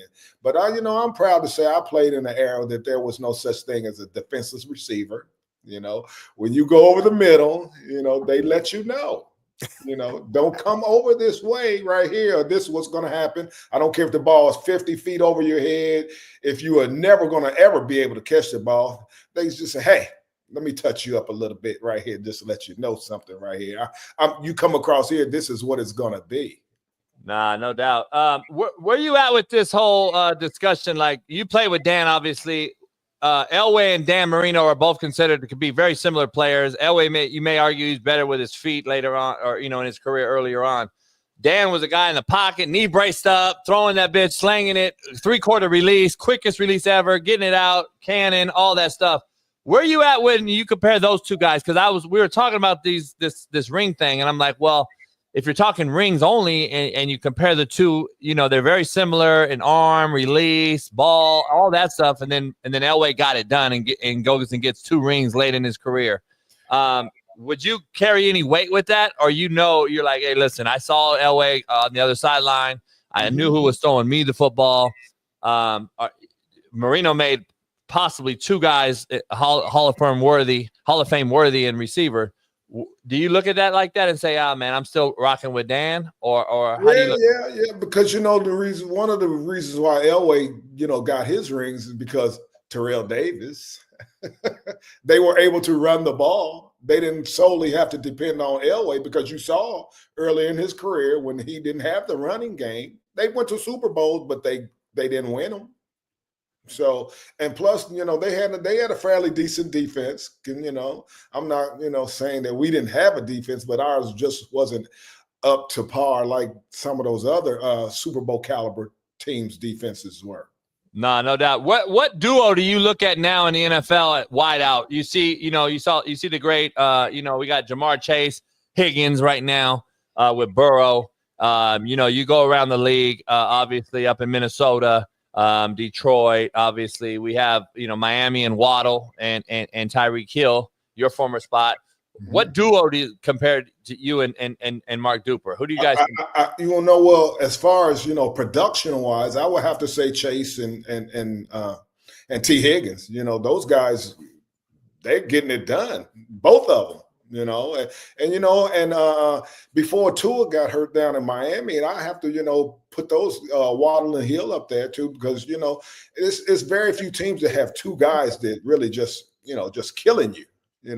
Hey, well, look, I had Michael Cooper and Byron Scott on earlier, and I had Michael Cooper, and he did not know that I was going to drop Byron Scott in on the chat, and he was excited as hell. My boy. Yeah, and I got somebody I want to drop in on your ass, and that's the Marx Brothers and Mark Duper. Hey, Super! What's up, superstar? What's going on, Hall bro? of Famer. I don't care what nobody say. Boy, look at you, boy. Nothing much. Boy, you the Hall of Famer, boy. I know. Hey, look, you see this gray? It's fixing to get black as soon as I get back to South Florida. Okay. Man, you didn't tell me. I just talked to you yesterday, bro. You didn't even tell me that you was going to be on. I just talked to you. Yeah, I know. Day before yesterday, you talked to me. Day before yesterday, right. I talked to you. You should have been in the Hall of Fame. But, I can't understand. Man. It was amazing when I got that phone call this morning. And I said, yes, sir. I said, I definitely want to be on that. Because the thing is that all the great catches that you did for Dan Marino, it was all Dan Marino. What about that great catch you had to do? What about that tackle when you caught that ball and then knocked your head off? They don't give you enough credit, brother. They don't give you the credit. They want to discard us like, it was all Dan. We did our thing. We made him look good. Yeah. And he made us look good. So, but you can't take away what we did. Like you say, I didn't know this. He's the only quarterback in the Hall of Fame without somebody that he threw to. He can throw it and catch it by himself. If he could do that, then I would say he's the GOAT right there. If he could throw the ball and catch it by himself, he's the GOAT. Yeah, you're right. Now, that'll make it a GOAT. That will make him a GOAT. Now, hey, Mark. Go ahead. Our quarterback. Oh, now Dan Marino was good, but he was. We was damn good too, and Clayton, you was good too. Because I remember sometimes I looked at some of the times when you was catching that ball, I say they must be trying to kill my boy, man. Brian sending them across that middle like that. Now today, they don't do that. They can't. You go across the middle. You got to run. They want to brag about how fast Tyreek Hill was. I tell people all the time, I played with a guy. I put him up against anybody in the league right now. Stride for stride, step for step. Duke was the fastest guy I ever seen in person. What did he run? What did he run in the 40? What did he run in the 4.42? He ran about 4.1, 4.2. Check this story out right here. I told him one year in training camp, right? I said, man, you don't run no damn 4.2. They giving you that damn time. You may have ran that 4.2 and at the combine right there. It don't look like you running no damn 4.2. He said, I tell you what, smart ass. He said, I'm going to tell them to give you the stopwatch when we run the 40s, and then I'm going to take whatever time that you got on your watch right there. So they said, no, we ain't going to do that. So I said, okay, I had a stopwatch anyway when he ran, and I was at the finish line. I got him, and I was like about 1/100th of a second off what they had. I had him in like 4.21. He was down there pretty lost. Okay, you run the 4.2, man. All right. I'll give you that. You run the 4.2.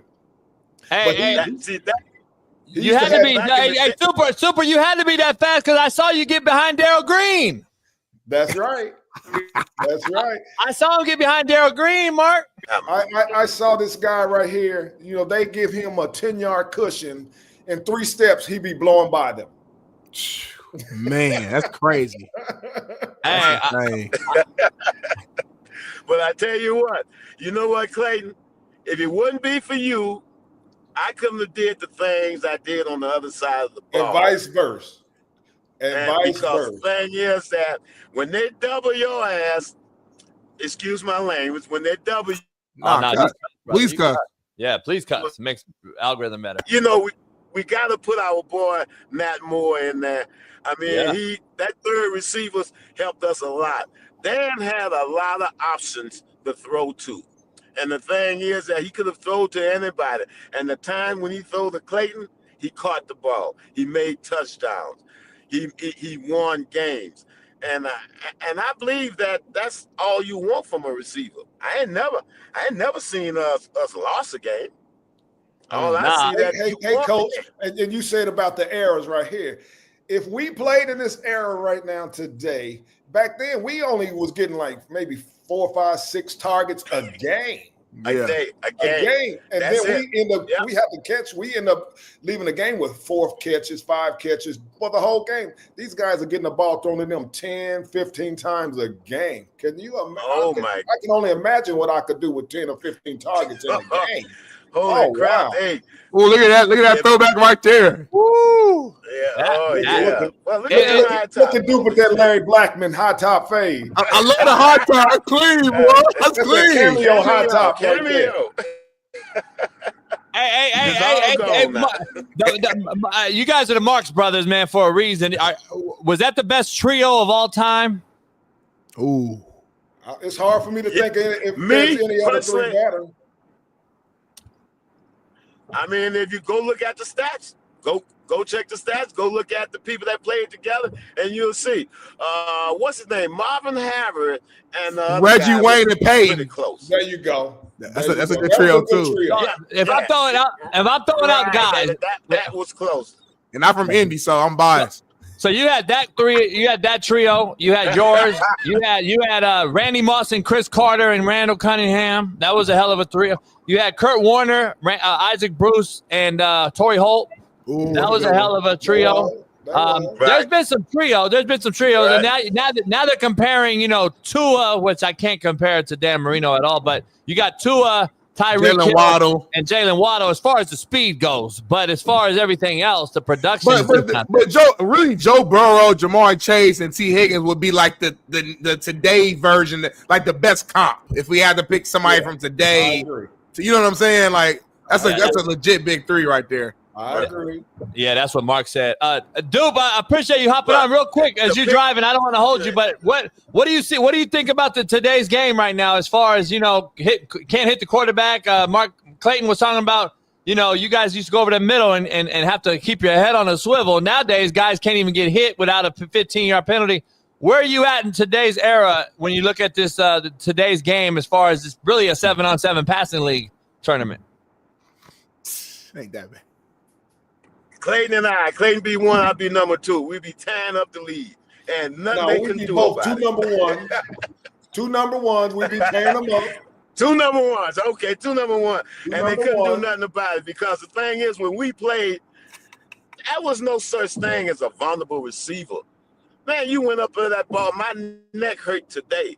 Right now, my neck hurt today from going up in the air, catching the ball, and they coming underneath me and not letting me come down. You can't do that no more. Yeah. Okay. If I'm running across the field and if I don't see you and you blindside me, you can't do that no more. So you don't have to worry about those things anymore. And that's a big difference. The game is much easier now than what it was when we played. That's just my opinion. Mine as well. Was there a team y'all played against like back in your era that y'all just hated? Like just every time y'all went against them, it was real beef on the field. It was like you had that game circled beginning of the year because you knew it was gonna be a battle. Well, we had to really bring our A game when we played those Raiders. Those guys were very big, physical. I mean, really. They had the biggest secondary. They had Mike Haynes, big, tall, rangy guy. Lester Hayes, big guy. Yeah. They had Davis, the big, strong safety guy. Rest his soul, he's passed. And the smallest guy back there in their secondary was Van McElroy. But those guys were so big and physical, man. We had to come ready to play every time we played the Raiders. No doubt. Super Duper, I think, is driving. He might lose service. He probably lost service, so I can't thank him enough for hopping in. I think he's back, but if he is, I went through a bad zone just now. Hey, I know you're driving, man. We don't want to even hold you. I wanted you to pop in on Mark, man, and surprise him, and I can't thank you enough. You sure did, man. That was a hell of a surprise right there. All right, now you coming down in July of next month, right? You coming to Florida? I will be there. All right. I call you. Call me after you get done. Hey, you guys know that Duper's a beekeeper, right? He's, like really? Man, really? Oh, I didn't know that. That's what he's doing right now in this spare time. He's a beekeeper. Oh, we gotta bring you back on one day, and then you gotta show us the collection, the beekeeper. I never heard that. You're the first beekeeper I've ever met in my life. Yeah, I tell you what, sure. I got stoned a couple of times. The only one. Officially a beekeeper. Yeah. Hey, you get stung by them motherfuckers. Them thing ain't no joke, huh?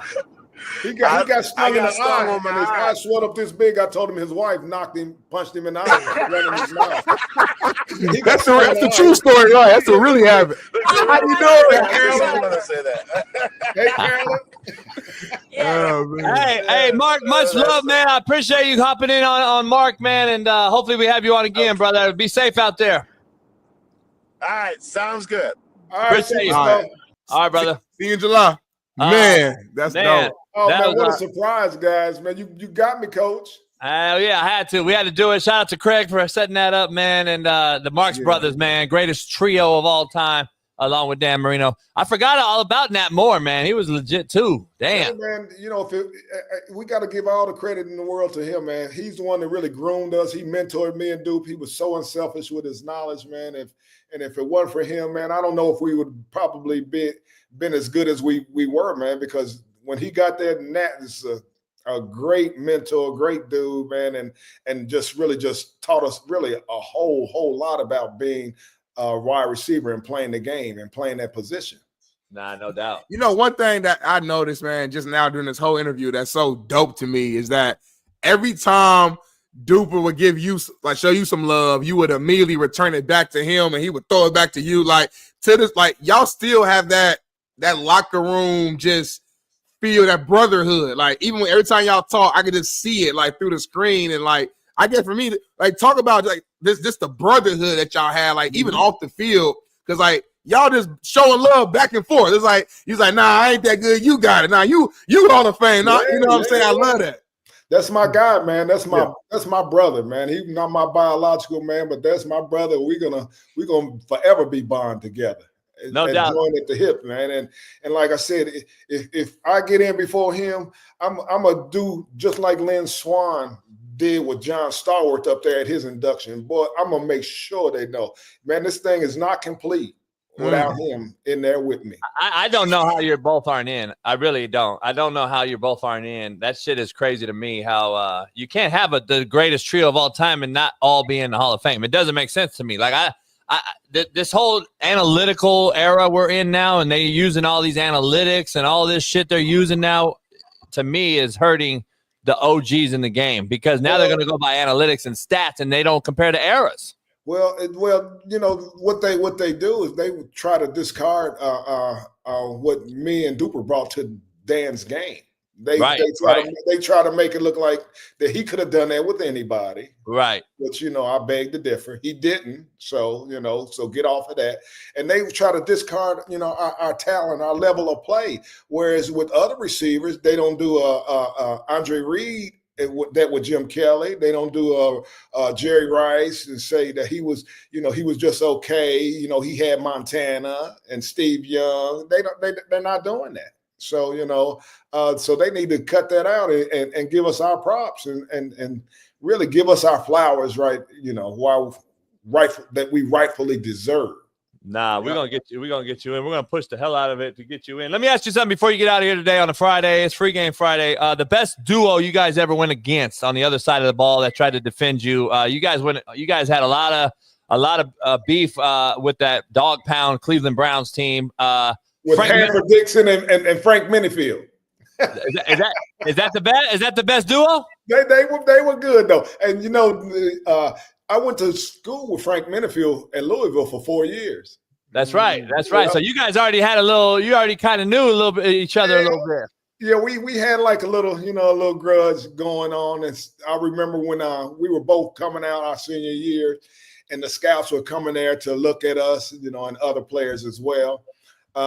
We go one-on-one, and he, usually we go one-on-one when the scouts wasn't there. And every time I get to the front of the line, he could have been and just went. He'd run back to get in the front and cover me. I said, "Well, I got to beat you down, sir. You shouldn't. You should have waited your turn. Yeah. Hey." But Frank was a hell of a cornerback and a hell of an athlete as well, too. We got a football historian buff in the chat. He thinks that they were better than Hayes and Mike Haynes, Lester Hayes and Mike Haynes. Where are you at with that? Well, like I said, I put them right up there, though.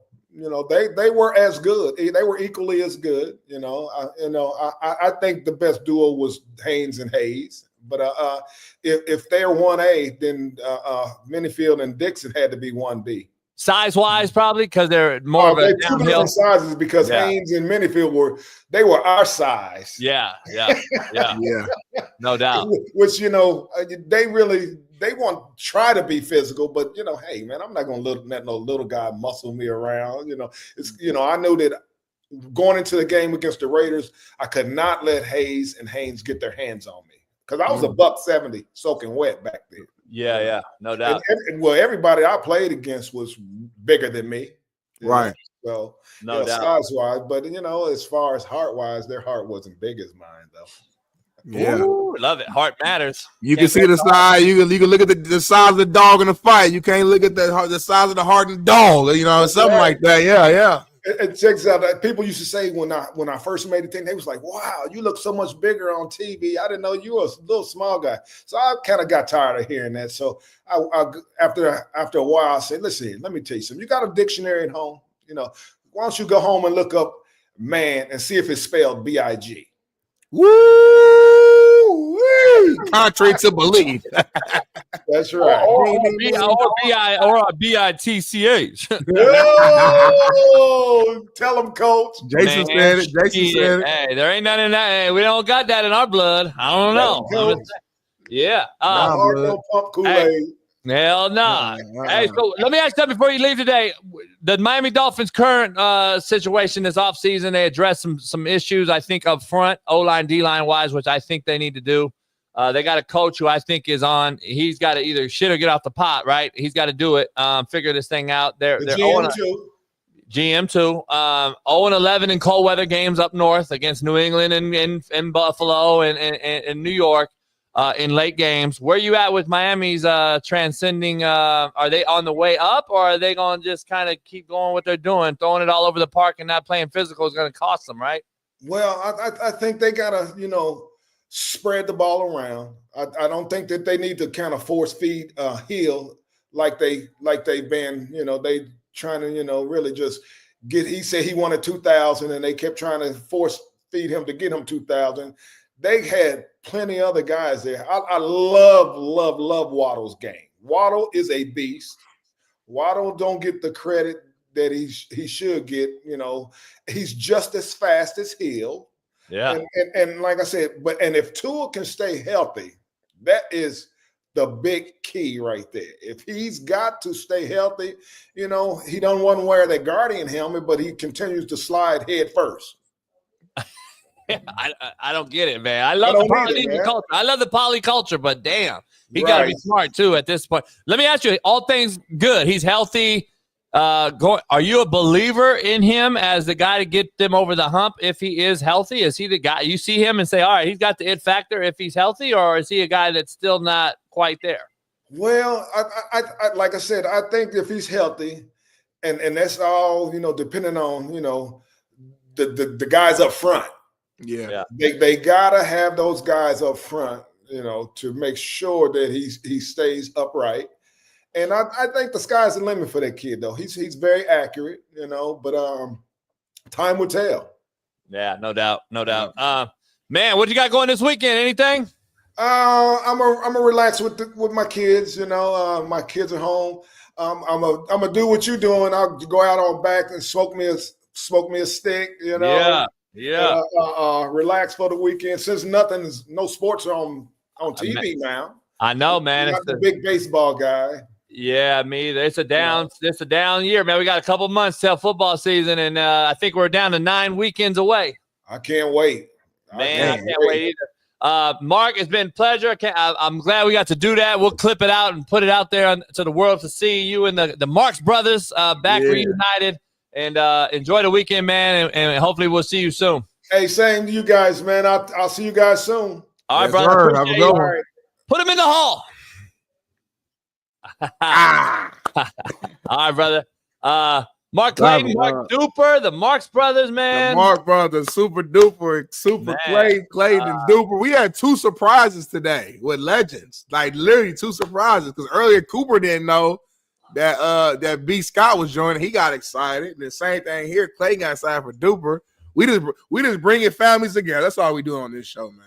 Family show. I was this close to making a splash, but it didn't happen until later. He hit me late. You know what I was trying to do. Dan Marino? I was about the Chief. The Chief. I was going to drop the Chief in on B. Scott and Coop, homie. Hey, when we post that clip, cut it and send him that clip, though. Oh, yeah. Because he going to be like, put me back on there, motherfuckers. Okay, so I saw that clip that you had with B. Scott and Michael Cooper, and they was talking that shit. So I'm going to say this. Now I'm going to retract my statement. Fuck Michael Cooper. Fuck Kareem. And fuck everybody else on the Lakers organization. Hell yeah. They would have been fired, man. He was actually moving around and he couldn't hop on, man. So, but I think he would have loved to. And he be calling me young fella. That shit hard. I like that though. Like I respect my OG, so I love talking to the old heads. That shit dope, man. Hell yeah. It's gonna be me one day. Let's get another viral clip going. Let's do it right now. Hold on. Fuck it. Speaking of everybody stealing our shit, and we've been talking about it. Sports Illustrated, fucking Dolph Climbinani, or whatever his fucking name is, and all these other motherfuckers taking our shit.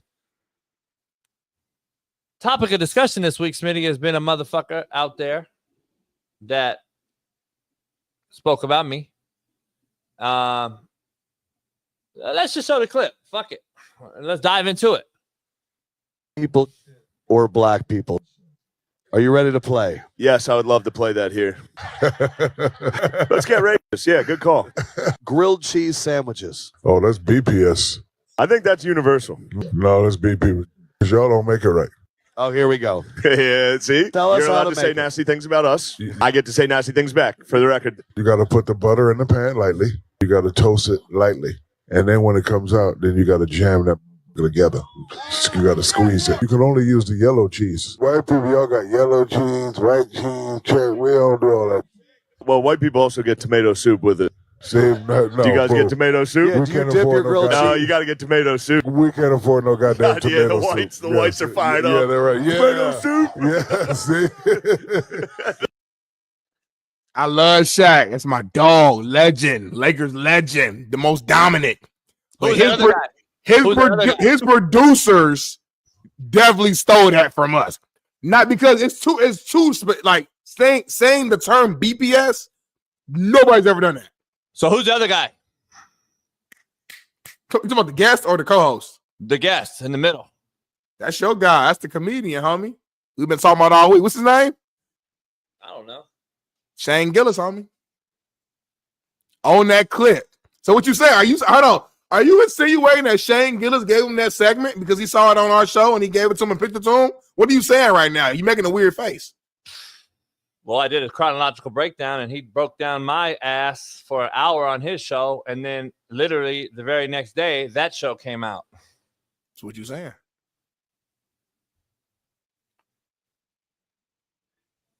I'm a nobody.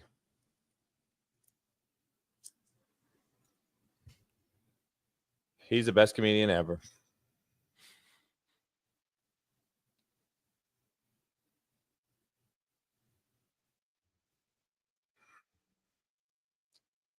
Goes back to my point, man. What's your point, homie? Fuck white moms. Because you know he got a white mom. You know he got a white mom. Fuck him. He might have been adopted, homie. We don't know that. I'm funnier than him right now. Like today. Yeah. So like right now. So you said if you got on the stage, stand up right now for 10 minutes, he got on stage for 10 minutes, you have the crowd laughing harder than he got the same crowd laughing. Yeah. And I don't do comedy. Then how you know you funnier than him then? God, just I know. That's like him saying he's a better coach than you. Respectfully. That's what I'm saying. That he's not. That's what I'm saying. I've upped him on everything he does. So Shane Gillis ain't better than you in nothing. Nothing. So not coaching and he comedy. played at Army for a year and then he got booted. Getting hoes. Where did he end up going? He went somewhere after that, baby. You got to bring Bailey in. I don't know. Where did he go after Army? He's a historian. I really don't know. All I know is he went to Army, played football, though, athlete. We respect that. I play against Army every year. How old is he? Let me see. He got to be older than me, though. Elon. He went to Elon Musk. 37. Yeah. Shout out to Elon, though. Some of my coaches used to coach Elon before they came to Ball State. Pete Limo there. I want to pay for Pete Limo. That might be a connection. What did he play? What did he play? Because he looks like knock-kneed. He doesn't look very athletic. What did he play? O-line or something?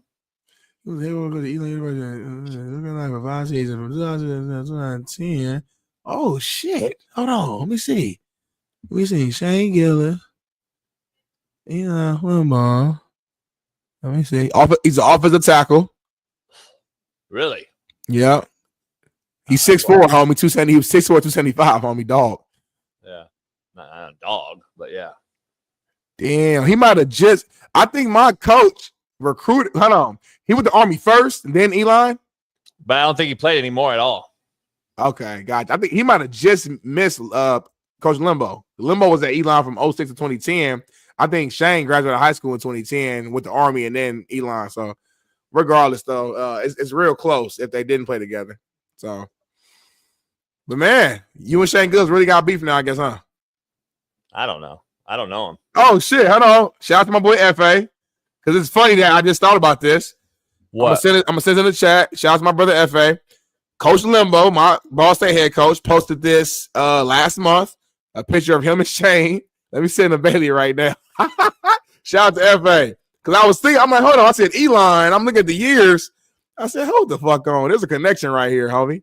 This is hilarious. Get this in for me, Bailey. I just put it in our group chat and text. Hey man, shout out to Pete, man. I gotta get Pete on the show, homie. Pete the homie. Pete is the homie. Oh man. Nah, so they look like Shane visited Coach Limbo or something, and he put a picture out. He said the relationships made through college football last a lifetime. Shane Gillis was a walk-on for us at Elon. So proud to see him enjoying great success as a comedian / actor.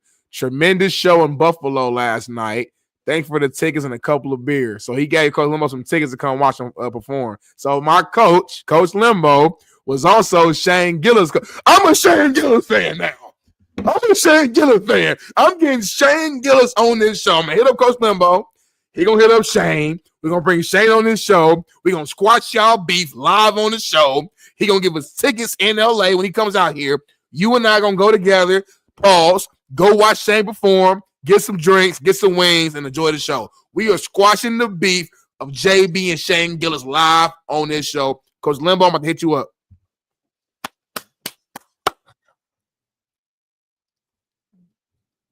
You must got me fucked up.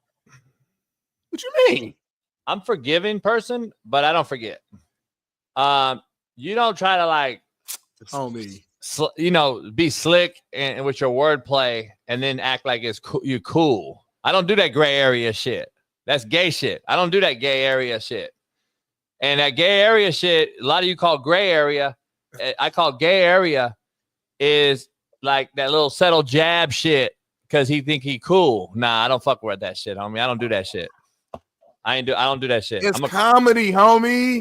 Nah. I gotta watch. I haven't watched the shit. Here's how it works.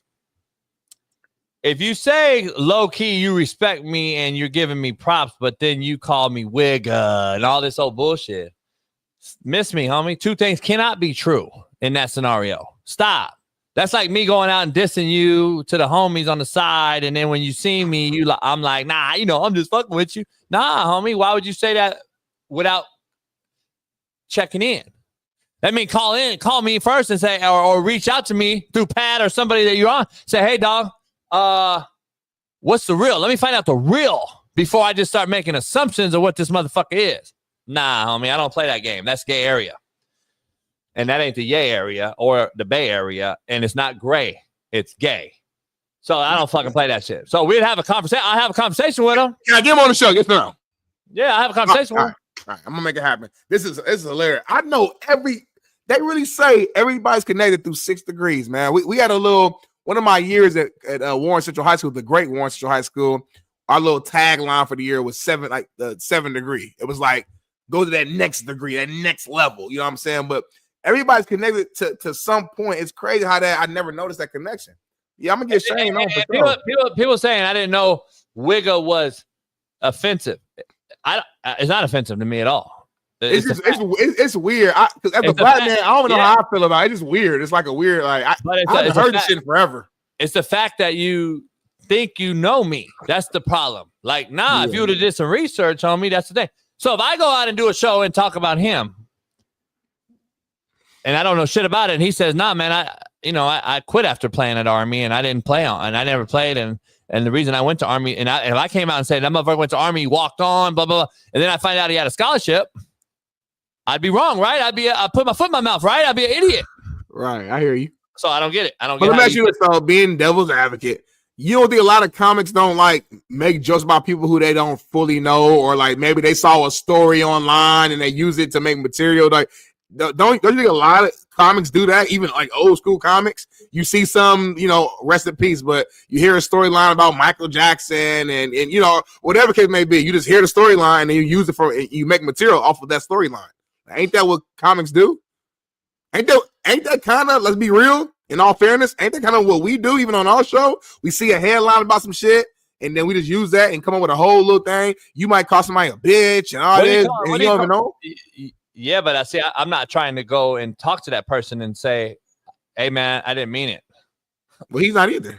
Nah, I mean, no, he says it throughout the show, though. Like, he says something, and then he goes back and says, I love the guy. Because he probably do. He probably, because like, if you played football, he can respect you as a coach, but he's probably just like, I don't know. I got to go watch it before I get my full opinion. I just think that he's just trying to be a comic. What do you call what we call it? Sneak diss. That's what he did. That's what he did. But why would he keep saying he loves you then? You know what I'm saying? Because sneak diss. I mean, it's called sneak diss. Sneak diss. You don't say I love you. Sneak diss is like you say some little sly shit, you keep it pushing, but you don't say I love him. No, you don't keep saying positive shit about him. Why is Ricardo back? What is he? I don't know what's going on, homie. Get rid of this motherfucking bitch, will you? He's an absolute bitch. What do you call those motherfuckers again? This shit from TikTok. Nah, the Ricardo bitch ass. God damn it. Tomato. Oh yeah. You talking about those or somebody else? Nah, the what are they? A troll. Oh, I'm thinking it was like some real legendary shit you was thinking. It was a troll. I don't know. I thought it was a big time word we were trying to figure out. I was like, troll. Nah, I don't know about all that. But I know the what's it called? I know this though. That fucking I know that motherfucker stole our shit, and he part of it directly. So fuck him. Show this real quick, Bailey. I just put it in the tribe chat. I want to get Smitty's take real quick since he's such a connoisseur. Shout out to everybody on the chat for the super chats. So, for Free Game Friday, C Note Friday. Shout out to everybody that's dropped some C notes. Shout out for all the great guests. This show should have 1 million followers. I agree to somebody in the chat that said that earlier. I agree fully. I mean, I don't know why I don't. There's a reason. We know why. They try to hold greatness down. That's what they do. Conspiracies, homie. Stop. Shane Good is a perfect example. This guy was a regular walk-on guy who was coached by my coach. So you can't say he's a plant. He ain't no plant with Coach Limbo. So that's the perfect example. I never said he was a plant. But you used to compare him to Drew. You said Drewski's a plant, and you say he's in the same bubble. No, I did not. You didn't listen again, homie. You're not listening. You're micro again. God. When you call me micro, you call me stupid. I just want some clarity. No. Okay, I want to make sure. I want to make sure I know how to react. So I'm cool. And let me be clear. Yes, I have watched his specials. I did my due diligence. I went and watched him. I never laughed one time. I shut it off. The show, Flyers, a flyer tire, whatever, flat tire. It's not good. Stop, homie. It's not good. See, this is the difference. Let me ask you a question, Smitty, real quick. I'll be honest. Let's be honest. Let's get the brass tacks. Okay, we understand. We already came out and established the fact that comedy is subjective, correct? Yes. It's opinionated, correct? Yes. Okay, so everybody that's calling me a hater is fucking, you giving me secondhand embarrassment. So if you put gravy on your chicken and I don't, are you a hater? No. Okay, so what the fuck's the difference if I don't like this motherfucker's comedy and you do? The comments are unbelievable on Instagram about this video we dropped. Dog, I don't like his comedy. Why am I a hater? Can I respond? Yeah. That's cool saying I'm not a fan of his comedy, but saying he's not a real comedian is the issue. So, well, let me go back to the original point we dropped the video. So he can go ahead and do whatever he want to do because now he's a big time comedian that everyone follows and sneak diss me and all that shit. But when I go out and talk my shit, I'm the bad guy. Nah, you right. No, you right. No, I'm just saying. I mean, like that's what people don't get. People got me fucked up. They think that this guy has millions of followers so he's bigger than me. I give a fuck. So is half the world. And like, you think I'm gonna stop? being me because this motherfucker has millions of followers now? He's still shitty comedian. To me, say that then. No, that's fair. Say that. That's cool. I have said that. Yeah, but you also said like he ain't a real comedy. He used this to make it. Like that's a whole other conversation. Like for example, if me and you started beefing, which we won't, but this for an example purpose. If me and you started like really beefing and we started talking shit about each other, I would never say he's not a real coach because that's just a lie though. Now I might say derogatory stuff because we're mad at each other, but saying not a real coach, that would be like a literal lie. That's like you saying Smitty wasn't a college football player. Like it's an actual lie. Like you know what I mean. So when you say he's not a comic or whatever, that's a lie. This is the big fish eat little fish theory that I've always used. It happens in recruiting. Alabama's going to be able to call Darnell Smith the 23rd hour right before signing day and get him to go to Alabama, and he's been committed to Ball State all year long for 4 years. You know why? Because big fish eat little fish. Oh shit, Nick Saban calling Alabama, and he needs a D lineman. Bam, I'm out. That's what happens. I see it my whole life. That's what called big fish eat little fish. What happens is this guy Shane Gillis has blew up to a point where all his followers believe anything he says because he has mass numbers, right? So the more numbers you have, strength in numbers, Golden State Warriors asked about that. That's what they use, right? Strength in numbers. So guess what? Automatically his base is going to say, he called JB a wigger, blah, blah, blah, blah. That's what JB is. See, without ever hearing me, big fish eat little fish. So they don't know the context. They don't know he sneak dissed me. They don't know he's talking shit about me on the show, blah, blah, blah. So when I go out and say, nah, fuck all that, I'm automatically the hater. That's just strength in numbers, homie. That's just how this game works. Let's be real. That's how it works. This is the fact. So if I had 30 million followers, then you got a whole different ball game. Now it's like, nah, JB talking that shit because you talking like you see what I'm saying? It flips. So like that's the problem. That's what people don't understand. They dismiss the truth or the real meat and potatoes of the conversation. They'll dismiss all that, homie, because it's a numbers game now. And by the way, the people defending him are the demographic of 21 to 35-year-olds. Let's be real. Nothing wrong with that. I'm just saying that's the demographic of his following. So anyone after that, though, is on my side if you look at the comments and be like, hell yeah, that motherfucker's horrible. He's not funny. So it's subjective. It's opinionated. That has nothing. That's not even the part of the conversation, though. The part of the conversation is the truth of the matter is you sneak dissed me. You did some bitch shit. I called it out. And now everyone that you have millions of followers following you think that I'm a hater. I had nothing to do with a hater. If you put gravy on your chicken and I don't, that doesn't make you a hater, homie. That's your preference. Like, let's keep it funky. Like I said, it's unbelievable. That's how micro we become a society, that we're microwave society, homie. We go by followers and shit like that. This shit is garbage, homie. This shit is garbage. We're in a hell of a situation. I'm just gonna tell you right now, societal wise. Coach Limbo, if you watching this right now, man, connect me to Shane, please, and we're gonna make this thing happen for next week. Speaking of sneak dissing. Uh-oh. Damn. Take a look at these eyes. These eyes? Yeah. Let me see.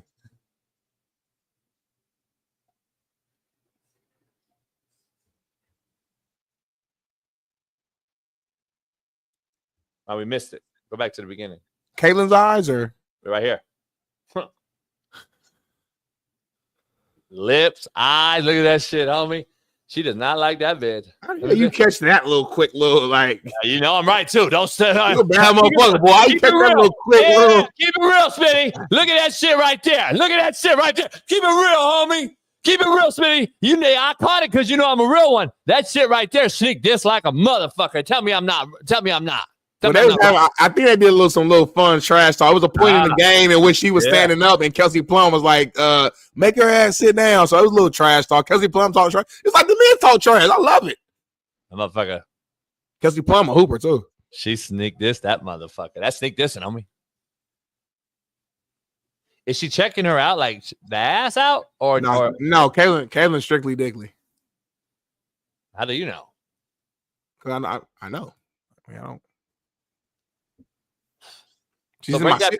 She in my city, homie. Like she only mess with, like she only like dudes. She don't do that. Alan thinks she's looking at the ass. Nah, Alan don't know where. Alan's not from my city. Speaking of white moms, what happened this time? We gotta stop this dumb shit, homie. We gotta stop this dumbass shit going on. What? Oh,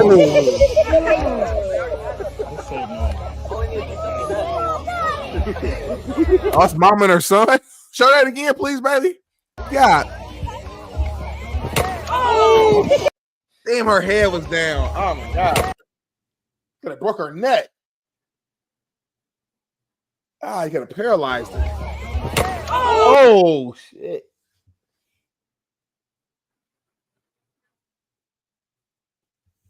Yeah, that was dangerous. A lot of times I watch these clips and they be like kind of funny. It's like funny. The mamas be tackling their kid. It'd be like funny. This is a bad one. Look at her. Ah, man. This is dangerous. I don't think I can tackle my mama. I guess it's vice versa. I guess she's supposed to be tackling him, so it's a little different. But Jason, how you feel about this? This is the problem, homie. This is why these kids are fucked up. Fucking This white right mom. here. The white mom told me our reason is fucked up. It's the stupidest shit I've ever seen. It's the dumbest trend I've ever seen. This coach right here should have his ass fucking whooped. He look like you. If I go out there and see him, I'm beating the fuck out of that coach. I don't know if you can or not. He like he's 6'4", 250. I don't give a fuck. I'm beating the fuck out of him because you know what? He don't have that dog, that heart, that nuts and guts. Because if he did, he wouldn't allow his fucking mom to get mollywopped by her fucking son. He wouldn't allow their mom to go out there with her neck down and break her fucking spine and fucking her fucking C5 fucking vertebrae. Fucking shitting me? Or what? That's what you're teaching? So if this little boy paralyzes his mama on a real note, like if this motherfucker, look at that. That's almost like spinal. That's almost hospital fucking bedridden for life. Yeah, no, that's a fact on the serious. I don't think people realize like these motherfuckers. Look at that. Look at that right there, homie. That's like teach table what not to do. Like, look at that shit. How stupid is it? Like, you can make all the jokes you want, and it's a funny trend. It's a bullshit, dumb trend. Like, why the fuck are they mamas tackling their kids? So guess what happens when the kid goes home and she tells them to take out the trash? Guess what happens now? I ran your ass over, mom. You take the trash out. I'll do it again. You don't think that's a real thing in society? You're out of your fucking mind. If you don't Nah, think white kids talk crazy to their mama, so it's definitely a thing. Yeah, black kids don't. But anyway, no. Stop. Let's get back to brass tacks real quick. That's why this kid don't want to play for the Utah Jazz. That's why Deontay Johnson didn't want to go in the fucking game. That's why you're seeing this shit start to go worse and worse and worse and worse. But no, what do I know? Do it again real quick. Do it again real quick. It's starting to stack up, homie. It's starting to fucking stack up, homie. Let's be real. Starting to stack up. So it's all connected. It's just literally tackling drill with your mom. Yeah, macro. NIL. Hey, look, by the way, her right leg she almost snapped and fucking broke her femur too. Fingernails painted. All that connected. I pointed out 20 things yesterday. Yes, fingernails. Deontay Johnson not playing. The weather. What is it? A motherfucker said the hard part about getting traded to Phoenix is I have to find a manicure. This motherfucker said that shit. Who homie. said that? Who said that? What's his name? The center from Charlotte. He did not say that, homie. I sent it to you yesterday. Mark Williams? Yeah. No way, bro. I sent it to you yesterday. Why you send it to Bailey? Ain't no way he said that shit. I don't know. Was it a real quote? Or was it one of them? Because you be getting got. Was it one of them fake pages? I don't know. You pissing me off, homie. I don't know, homie. But goddamn, dog. One more time. Stack it up again, and I'll leave you alone. It's starting to get stacked up, homie. Like real shit. They're starting to stack that shit up. You know it is too. All this little bullshit we want to dismiss, but look. Guess what? Yeah, it's real shit. Stop. I remember on next Friday when Mike Epps was in the back, Daddy was in the back. Hey, listen to the sound. Listen to the sound bites though.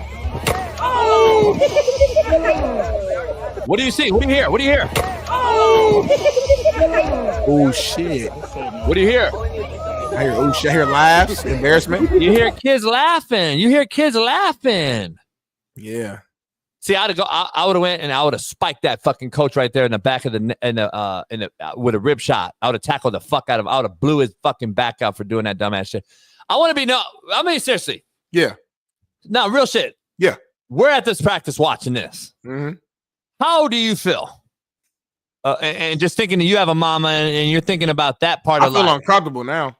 No shit. Like, this is stupid. My thing is, though, why is the boy, why he, all right, they're doing the sack and drill, whatever. Why are you going so hard, though, at your mama? Like, exactly. He going hard. Like, yeah, exactly. Like, he lowered the show. Like, he trying to really, like, he wanted to do that. Like, he wanted to hurt her. Exactly. Like, even if I was doing it, I'd be, all right, it's my mama. Let me just kind of like, because we know football. There's a way to like tackle people without like really laying the wood. He like, nah, I'm about to fucking, you made me do chores today, mama. I don't want to wash those dishes, mama. Like, he had pain in that shoulder. Yeah, I can't watch it. It's so ridiculous. You keep watching it though, even though you can't watch it. Just watching this is so fucking ridiculous. It's like levels though. It's like, you know what I mean? That's Cisco's point about comedy and the Shane Gillis shit. It's gay. It's gay comedy era, homie. We these kids think this is funny shit right here. And that's just a few year generational gap that we're discussing here. You and I, you're 31 and you're already like, man, I feel uncomfortable right now. But anything under you, Rio, 23 years old, he is funny as fuck. I'm telling you, homie, it's gay. It's a situation. This is where we are, homie. So this kid right here gets 18 years old. His first date, he gonna get a broad to take out to the Cheesecake Factory, and guess what he gonna do? He gonna fucking go head up in the parking lot with his bitch. Right after they get done eating, he gonna like, let's line up. Fuck it, let's line up. Or let me ask you, is he the fucking type of kid that's gonna start putting hands on women? Now you're getting serious now. Yeah, see, motherfucker don't want to dive into that deep conversation. You don't even know what you create. We got 8 minutes left to dive into that. Yeah, cats don't know what they fucking create in life, homie. They don't really know what they create in life, homie. Every action has a reaction, homie. Everything you say and do has an impact, Jason. That's why I say to be careful with your words on here. You have a huge impact, a huge following. Be careful and listen to what you say and say what you mean and mean what you say. Speaking of reaction, I want to get your reaction on this. All right, let's do it. Okay, Little Mermaid. That's sweet. Little shark. Oh, shit. Oh, whoa. I didn't see that piece. What's she doing? Oh, man. Is that Jaws? So, listen, you got a Little Mermaid white girl in the water, like at a little museum, trying to swim with the shark. That's not even a shark. What is it, homie? You see a fin on that, homie? That ain't no shark. You know sharks got fins, right? On the top? Is that like a custom, like, is that like a made up amphibian, homie? Is that an amphibian? It's like a big ass. I don't know if that's a sturgeon or a catfish. Nah, it ain't a catfish. I don't know what it is. That's a big ass catfish. I think it's a sturgeon. Sturgeons get huge, by the way. I think it's a sturgeon mixed with a shark. I think it's a stark. Oh, by the way, sturgeons get 20 times bigger than that. This is a baby sturgeon. But anyway, sturgeon will eat anything because they don't know what anything is. Sturgeons are bottom feeders. Sturgeons is what cleans the tank. Sturgeons is what they put in the Snake River in Idaho. My grandpa used to catch 2,000-pound sturgeons, 12 feet long sturgeons. Oh, I need to put a sturgeon in my sink then in my garbage disposal. That'd be cool. Sturgeons clean all the algae. They clean the bottom. They suck everything. They eat anything, just like a catfish, by the way. Because you know why? Because my dad and my grandpa, guess what they used to do? They used to catch that shit. I've been around that shit. Catfish are fucking humongous. They're in the shark family, by the way. Nobody want to talk about it. I know all this shit. There's real fish stories out there. You said sturgeons suck everything. Not to switch the topic. Have you ever had a sturgeon in your life? No. Yeah. Well, I have, but not for that. Not right, the algae. They don't clean the algae. That's white people shit, though. Oh, 100%. But I did see the big black broad in that same outfit, homie, in the tank. You saw that big old black fucking broad that had that. Remember, they couldn't get her out. She almost drowned herself. They probably drugged her, homie. Yeah, that was some different shit. No, they didn't drug her. That was her. That's BPS too. Black people don't do shit like that, homie. Yeah, they do because I've seen it. I've literally seen it. Black people shit. It was Tank DeMoss or whatever the broad's name is. Dank DeMoss. Yeah. Have you seen her new video, homie? I saw the beginning of it and I didn't click on it. Why? I'm not a fan of it. I don't want to see it. You click on shit to get mad about. Like Jason likes being pissed, y'all. He sent me shit all day that pisses him off. Smack their cap, smash or pass. Well, the thing about this is, like, first of all, Let's read the caption. It says, "I just want to come home to this after a long day at work." And it's showing. What are they referring to? The bar or what? I don't get it. I think it's showing is just having a nice home that you've paid bills for, nice young woman who's you take care of and who takes care of you, pouring you a glass of wine. She probably just got done feeding them to some degree, to some extent, feeding them something. And as a man, I always say that it's great to have a strong woman at home who we can count on, depend on, and help make your life easier. So yeah, facts. But I know a lot of people, like mostly white people. I'm gonna be honest, they're white people. They'll look at that and they'll be like, "That's a fucking fat. She's a fat. That's a fat ass." Oh. But yeah, it is a fat ass. Yeah, not PHAT. PHAT, pretty hot and tempting. Yeah. Nah. Alan wants to know. You like that, Smitty? Well, Alan, like you always say, and let me know, I'm married, so I'm not really going to answer that question, but I'm sure that there's people that does like her. I will say this: she's not fat. I mean, maybe we could ask our youngin if he thinks she's fat. He's of that generation where they might think she's fat. She's not fat at all. Stop saying stupid shit, Smitty. You know she's not fat. Give me. I mean, I know that, but we got a lot of women on here who JB and I thought wasn't fat, and you called fat, so I don't really know. So it's kind of hard to really.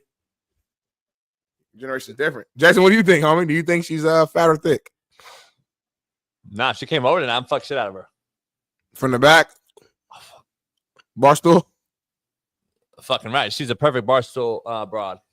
For your definition and for what you use it for, she is the perfect person for what you would do with her. Yes. Cisco says she's probably a dude. Nah, stop, Cisco. You don't know no more. You don't know nowadays, homie. Y'all just like see your whole crew. Y'all just like being mad. Nah, you don't know. You don't know no more though. Your whole crew negative though. I noticed that. You don't know no more though. I know. This is a woman. Trust me. I know what stuff is real and what shit is fake. I know all that. So, not fat. Really good woman. I agree to the quote. Is having a strong woman at home you can come to, lay on, see half naked, pour you a glass of wine, feed you. It's a great feeling. And here go Dane DeMoss to end the fucking show. Baby, he gon' say I drive him crazy. Big day for a big motherfucker reason. I'm so tired. Can you read it for the audio listeners? Play the beat for 3 seconds, baby, just so I can hear the flow real quick. I'm sorry. I'm so tired of taking these plan Bs. Oh, I'm so tired taking these plan Bs. This man won't stop nothing in me. That's hard. So she sampled the T.I. beat.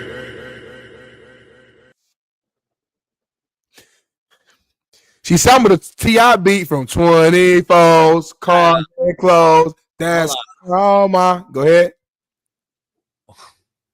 Are we gonna ignore what's happening here? I mean, there's. I mean, they're outside in the KFC parking lot. It's her and her friends. All right, stop right there. Let's address the situation. This is the last topic of the day, homie. Gone. Why are they in front of KFC, homie? They just did a little order and they were like, you know what? Let's fucking make a song. She had already wrote the song before. She went in there, got her little. Yes or no? Does it get any more BPS than this? Can it possibly be more BPS than this? Is this BPS or FPS? No. Can it get more BPS than this? It can get more. How? Motherfucking dice game. Nah, that ain't. What you mean? KFC in the backdrop, homie. We don't go to KFC no more. It don't matter. That's you know what? All right, let me ask you. All right, more BPS would have been a Church's Chicken. Nah, because KFC is still the OG though. At the end of the day, KFC is going to be widely broad known more by white and black and Mexican. KFC is still known more. If we want to get ghetto, we go churches, but that's not going to be known more. White people might look at churches. White people might look at churches and be like, "Oh, they're in front of a church." They don't know what fucking churches is. White people don't even go to churches. Why you saying they like you not white no more? Who? White? You keep saying they like you not white. I mean, you part of that group. I know a lot of white folks that don't even know what churches is. They thought it was real church. They'd be like, "Oh, they're in front of a church." No, motherfucker, they don't even know what churches is. So I don't want to claim this as far as some black people shit. I'm not accepting this. So we're gonna figure something else out. I'm not accepting this. I'm gonna call that Braun and Jordan. The NBA wouldn't be what the NBA is. That's a fact. That's a fact. I know it's a fact. Basilio. Wait. Who you got? Jordan or LeBron? What did he say his name is? Basilio. Keep it going. This is actually BPS. Like at the barbecue. Basilio, St. Thomas is 27,000 a year, right? So if I take 27,000 and I multiply it by 4, what I come up about 112? Sound about right. So I'm looking at about $250,000 education. So y'all should know math, right? $250,000 we spent on education. So all I gotta ask you is one question.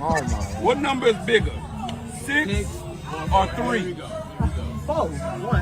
LeBron went 10 times. He went 10 times. He went 10 times. He won how many? I'm gonna talk to y'all in the language you understand. You went to your girl's house 6 times, 10 times.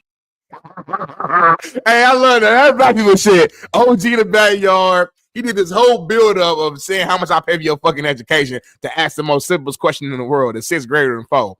And now this is BPS. Who lost more?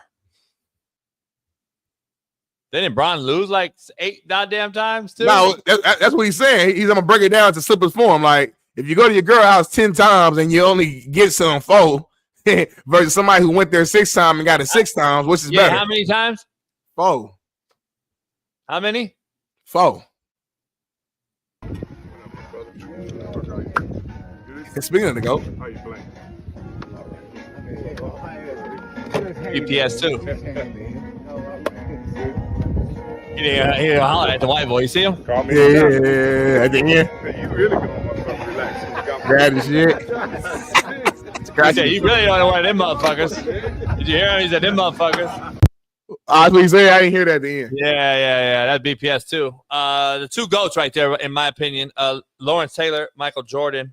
LT and MJ. 2 letters. North Carolina. NC. North Carolina, the running rainbow. Take your shirt off. Twist it around your head just like a helicopter. You don't know about that, JB. We'll see Lawrence Taylor in August at the Punt Brothers. He'll see us too. Anyway, it's been a free game Friday type of day. It's been a whole great week. Enjoy the weather this weekend, hopefully, wherever you are. Unless you're in a flood zone, tornado alley, or over ridiculous heat, like Arizona is breaking records. It was 117 yesterday there. But today, nice 94 where I'm at. Well, my mama said it's hot as hell back in Indiana. They've been on like a heat advisory last couple of weeks, like 97, humid. But on that water this weekend, Smitty, 78, 80. Can't beat it. That's the other hard part about it. You just can't beat it. Can't beat it. It's not 99. It's not like a lake, Havasu, where you can't even enjoy it. 78, 80. Beautiful view on the ocean. Don't go to Lake Havasu, homie. You see what's been going on over there. I don't go there. I don't do that shit. I'm not a Lake Havasu type of guy. Never have been. My barber go all the time. Yeah, I never have been, though. It's just it's just hoe running. I'm sorry. I've got a good text message about some money. We rode a Tahoe, Cisco, but shit, you'd be in bigger waves than the ocean. Blowing Dro on 24s. That's how all my partners roll. They got the run open with the roots. That shit hard. Who's nutting in her? I mean, she's not a virgin, so somebody doing it. If anybody nuts in that fat bitch, you should have your shit castrated. It probably dissolve in that motherfucker when you go in. You probably can't get in. You got to have at least 14, 16-inch pipe. 14 to 16 inch. You got to literally put her legs all the way back. You got to have at least a 14, 16-inch pipe. Like, you got to put her shit. I can't really even do it. You got to put her leg. You got to put her leg all the way back as far as possible to even get to the insert. Like, I don't know. Yeah. And then it's not even a fun hit. Yeah. It's not even a fun hit. You're working so hard to hold her legs back that your arms are shaking and you can't even get no. And that smell hit you. You know it. Let's be real. You know it. It's not. She probably doesn't ride you though, honestly.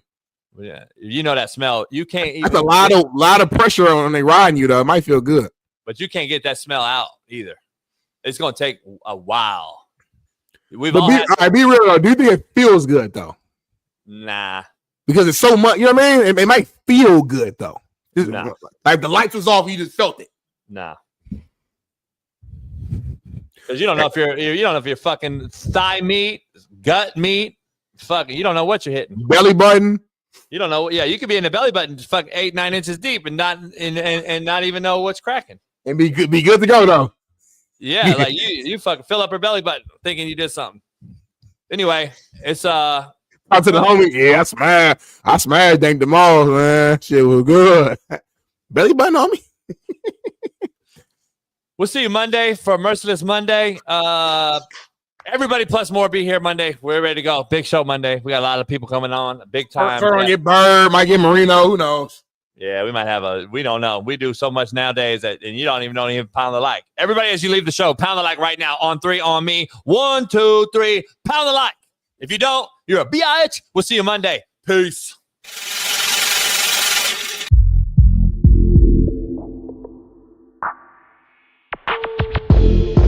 This the real JB. You better find the skin real quick.